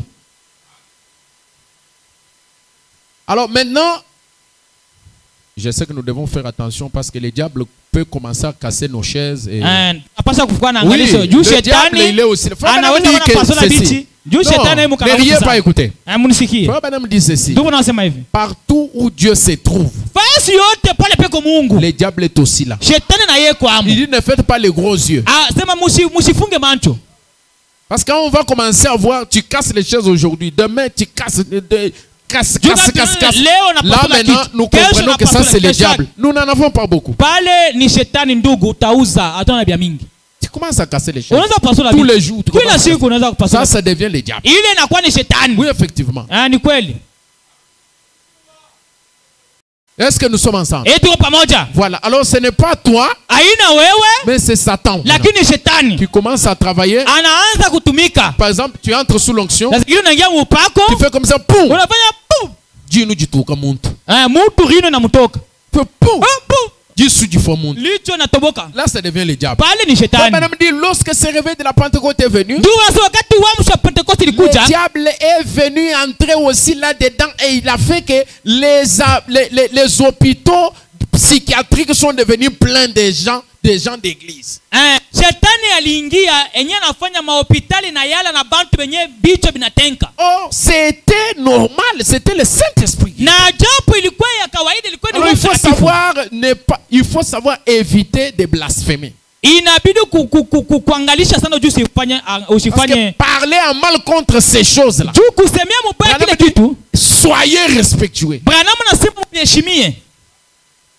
Parler en mal contre ces choses. Kubisemea mbaya bila bintu. Vous êtes en train de blasphémer. Uko ndana kufuru. C'est Frère Branham qui dit ça dans l'âge de Thyatire. C'est un blasphème contre le Saint-Esprit. Ni makufuru mbele ya Roho Mtakatifu. Il ne faut pas avoir un langage facile. Hapana kwa kwanza kusema na mwepesi. De parler en mal contre ça. Kusemea mazawadi ya kiroho mbaya hapana. Et vous risquez de tomber dans le trou noir et vous êtes impardonnable. Unaweza kuingia mtundu mweusi na quand vous blasphémez, c'est un péché impardonnable. Wakati unakufuru ni dhambi yenyewe Mungu hata kusamehe tena. Tel sœur, dada fulani, ndugu fulani. Et sous l'onction, alikuwa mpaka commence à rire. Anaanza ça c'est le diable. Ule ni shetani ule. Kaji yako. Bwana. C'est pourquoi ndio kwa maana vous devez être fixé. Mnapasha kuwekwa mzuri. Devez être fixé. Mnapasha penye kwa kuwekwa mzuri. Donc la popularité kavumu pousse les gens à agir de fois de cette façon. Inasukumaka bantu batende mwele namna. Certaines habitudes matabia moya fulani qui sont normales, enye kwa ya mzuri, il commence à les considérer comme étant les choses de basse classe. Anaanza kuona sasa ni bintu vya chini. Parce que lui, il veut qu'on les considère comme étant de haute classe. Alors, Frère Branham dit, pour ce qui est de la popularité, moi, je suis une petite, un bout de terre de 1,82 m. C'est tout. Il dit, un pécheur sauvé par la grâce. C'est pourquoi il avait l'habitude de répéter ce mot dans plusieurs citations. C'est pour se garder simple. Ni t'étais Dieu, où serais-je moi? Ndugu Branham anasema kama ikukuwa Mungu nilipaswa kuwa wapi mimi? Sans Dieu, je serais Bila Mungu, déjà enterré. bila Mungu nilikuwa uzikwa. Merci Seigneur. Asante Bwana. Oh, sans Dieu, je serais Bila Mungu dans les oubliettes. nilipaswa kuwa mwenye kusaulikiwa. Merci Seigneur. Asante Bwana. Oh. Donc si ce n'était à cause de Dieu, c'est Kama ce tu qu'il faut haikukuwa considérer. juu ya Mungu, Tu te dis en toi-même, mais unasema ndani yako, après tout ce que j'ai là, kisha yote vyote niko navyo hapa, tout ce que j'ai fait là, vyote niko nafanya hapa, c'est Dieu. ni Mungu. Si ce n'était Dieu, Kama ikukuwa Mungu, qu'est-ce que je serais? nilipasha kuwa nani? On n'a même pas entamé. Hein. Hatuyaingia hata mkishina. C'est le Saint-Esprit qui ne fait que parler. Ni Roho Mtakatifu yeye anasema. Frère Branham dit, Ndio anasema, priez pour moi. muniombee. Merci mes amis. Asante sana marafiki zangu. Amen. Amina. Maintenant je retourne à 19 pour terminer carrément parce que là, les temps, Tunarudia 18 ndio tumalize mara moja. je lis 19 et 18 plutôt. 18 Et puis je reviens à une autre citation. kisha narudilia andiko ingine. Il dit, chaque sou qui me reste de nos réunions, Anasema makuta yote inapataka makutano yetu. ça c'est ce que Fobanam a fait. Hii ni ndugu bana anasema. Frère Lindsay Ndugu Lisel et les autres savent juste de quoi nous avions besoin. na bengine banajua bila tunavyohitaji hapa. Nous l'affectons directement donc au service de l'évangile. Ile makuta tuko naipeleka mukazi ya injili. Ile makuta tunaipeleka mkazi ya injili. Cet argent nous l'affectons à l'œuvre de l'évangile. Tunaipeleka mkazi ya Mungu. Nous l'affectons à l'œuvre de Dieu. Parce qu'un chrétien doit être conscient d'à qui appartient son argent. Na mukristo anapaswa kujua makuta yake inaendaka kwa nani. Ton argent à toi, ça appartient à qui? Makuta yako ni ya nani? Quand j'entre dans des villes, Wakati naingia ndani ya mamuji, il dit, et nous essayons, je reviens pas, et Non, nous reviens. essayons de mener une vie aussi simple que possible. tuko napenda kufanya maisha ya kawaida tu sa bantu bote. Quand j'entre dans des villes, Wakati naingia ndani ya muji, je ne cherche pas de grands hôtels. sitafutaki mahoteli ya munene. Et quand vous arrivez dans un endroit Na wakati tunafika fasi fulani, où les causeries, c'est toujours un grand hôtel. enye mafasirio ni paka Grand Hotel. Faites Oh, attention, hotel Mimlingi, vous hotel êtes Lumwashi. au bord du trou noir. Akwe na angalisho uko pembeni ya tundu mweusi. En quoi ces choses matérielles doivent devenir le centre de notre causerie et de notre... Kitu gani bile bintu bya kimwili bitakuwa fasi ya siku kwanza kusumburia. Je suis arrivé dans des endroits comme ça. Nilifika mafasi ya vile. Donc tout ce qu'il y a là-bas, tout ce qui tourne dans la tête, Byote nazunguka mukichwa mule. c'est toujours Ni paka tu. grand ceci, grand cela. Hotel Caravia. Twende nani hotel de Lumbashi. Frère Branham dit, Ndugu Branham anasema, j'aimerais être tout aussi pauvre que tout celui qui vient vers moi pour que je prie pour lui. napenda nikuwe masikini pamoja na ule wote anakuyaka mbele yangu nimwombee. Dites un amen fort. Sema amina ndugu. Il dit c'est vrai. Anasema ni kweli. Si j'avais accepté l'argent qui m'a été offert, Kama nilikubali makuta balinipatiaka, je serais un multimillionnaire. nilipasha kuwa leo multimillionnaire. Il y a un homme de la Californie. Kuko mtu mmoja ku Californie, Après que sa famille souffert kisha bibi yake kuteswa na magonjwa d'un cancer des seins, na kanseri ya majiba. il dut prendre un avion rapidement parce qu'il pensait qu'elle se mourait. Balipanda ndege mara moja kwa haraka, jua liwazani naanza kufa. Et quand ce cancer l'a quitté, Wakati kanseri ilitoka, les rideaux remonta brusquement à la fenêtre comme cela, na rido ikapanda kwa haraka kule kudirisha vile. devant des centaines de ces Amérindiens, ces Arméniens, Mbele ya bantu ba Armenien ba mingi. et tomba comme ça. Na ikaanguka vile. Cette puissance démoniaque quitta la femme. Ile uwezo ya kishetani ikitoka ule mwanamke. Abraham prie pour une femme. Ndugu bana wanaombea Cette mwanamke. femme-là, le cancer quitte sur le champ. Ule mwanamke kanseri inaisha paka pale. Et les médecins avaient dit qu'elle ne pouvait pas vivre jusqu'au matin. Na banganga balisema angeweza kuishi paka busubuhi. Et présentement, c'est une femme en bonne santé. Na hapa ni mwanamke yuko na afya mzuri. Aujourd'hui, elle marche. Leo yuko natembea. Cet homme propriétaire de une partie de cette grande mission, Ule mtu yuko na kipande ya ma mission 7. Belle Winery et autres. Donc c'est C'est une grande entreprise et tout ça et autres. Ni kampuni kubwa kule. Cet homme-là m'a envoyé un chèque d'un ordre de paiement bancaire $1,500,000. Ule mtu alinitumia chèque ya $1,500,000. Ce n'est pas $150,000. Aina $150,000. Ce n'est pas 15 000 $. haina 15 000 $. 1 500 000 $. 1 500 000 $. Frère Branham dit, Ndugu anasema, et j'ai refusé de recevoir cela dans mes mains. nilikatala kubeba ile cheki mikono yangu. Parce qu'il y a d'autres argents qui sont des argents sales. Juu kuko makuta ingine ni ya buchafu. Amen. Amina. Il prie pour un malade. Anaambia mgonjwa 1 500 000. 1 500 000 pa.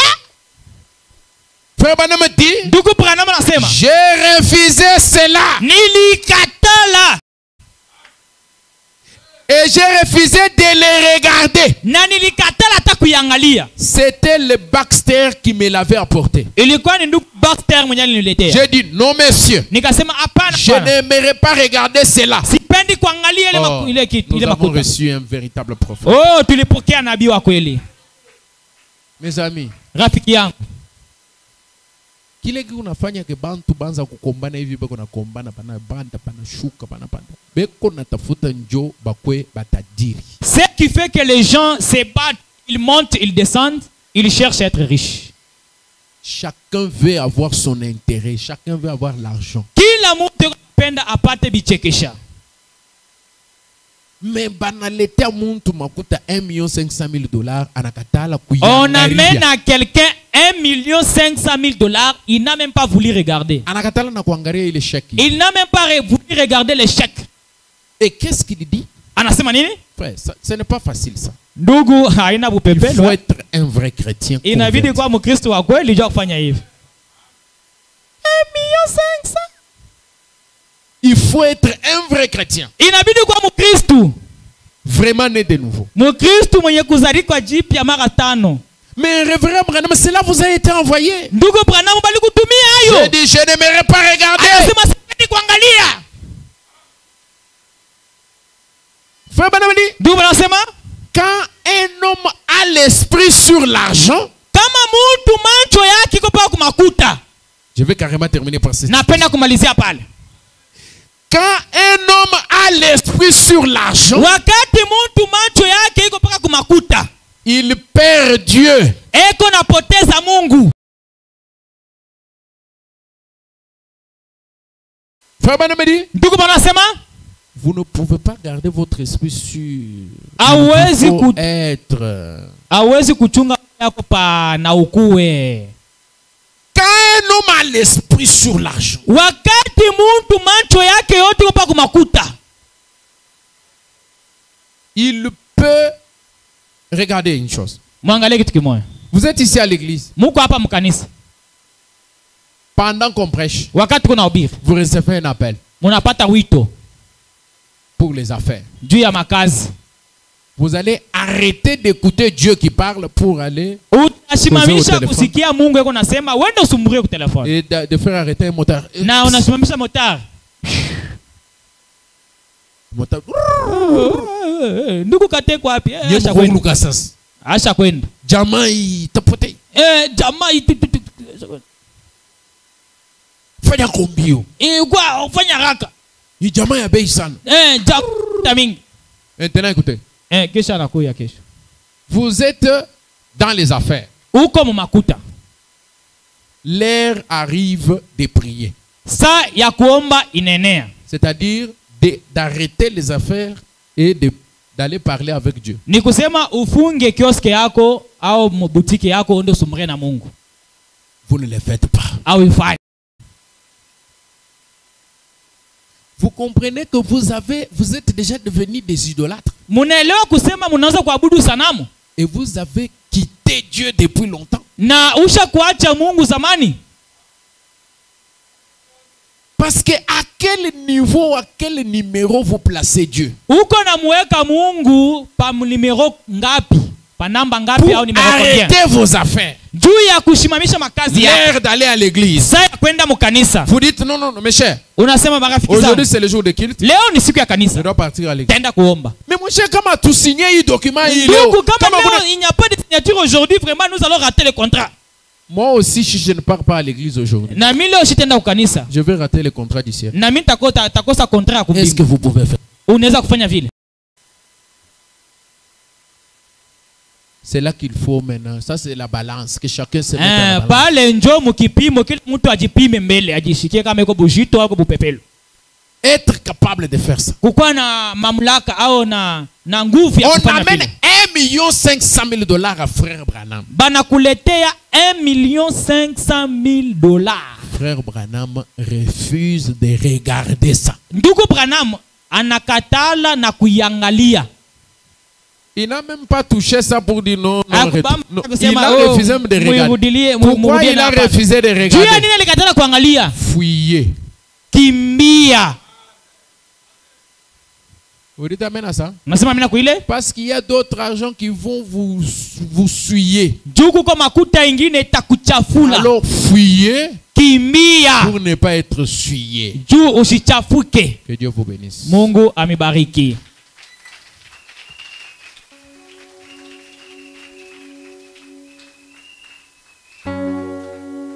Nous allons nous tenir debout pour prier le Seigneur. Tutasimama ili tupate kumwomba Bwana.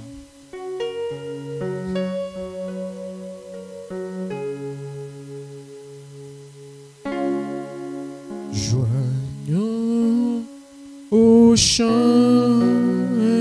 nos accords, joignons au chant nos accords,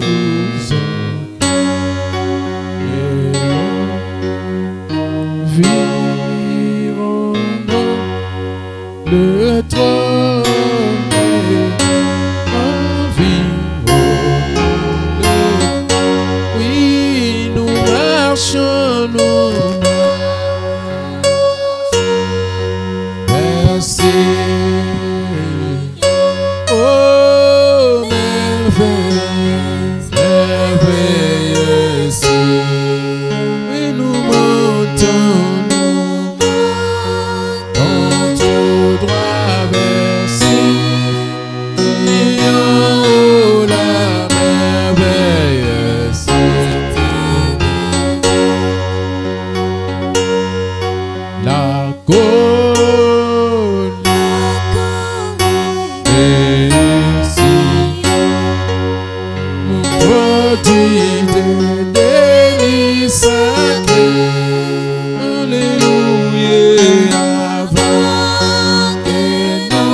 Dans 30 secondes, qu'il refuse et chante ceux qui ne connaissent pas notre Dieu.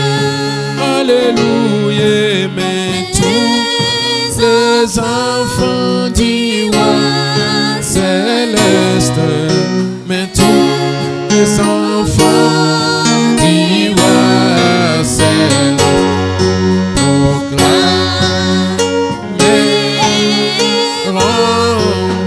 joie proclame.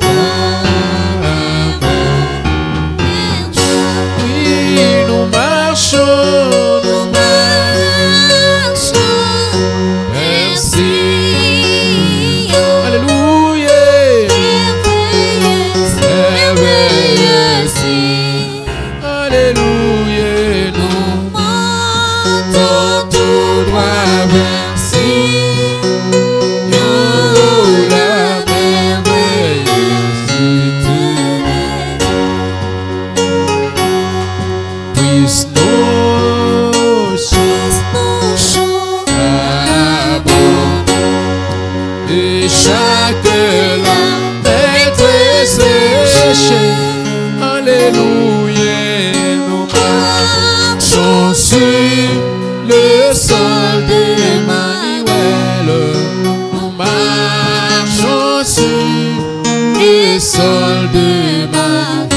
Seigneur, vers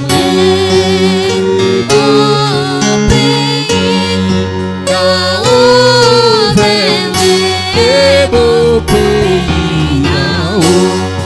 Nous marchons vers Sion, merveilleuse. Alléluia, nous montons tout droit vers Sion, la merveilleuse cité de Dieu. oh, nous marchons vers Sion, merveilleuse, merveilleuse. Alléluia, nous Montons tout droit vers Sion, la merveilleuse cité Nous allons appeler le frère Godet. Tunaita ndugu Gode.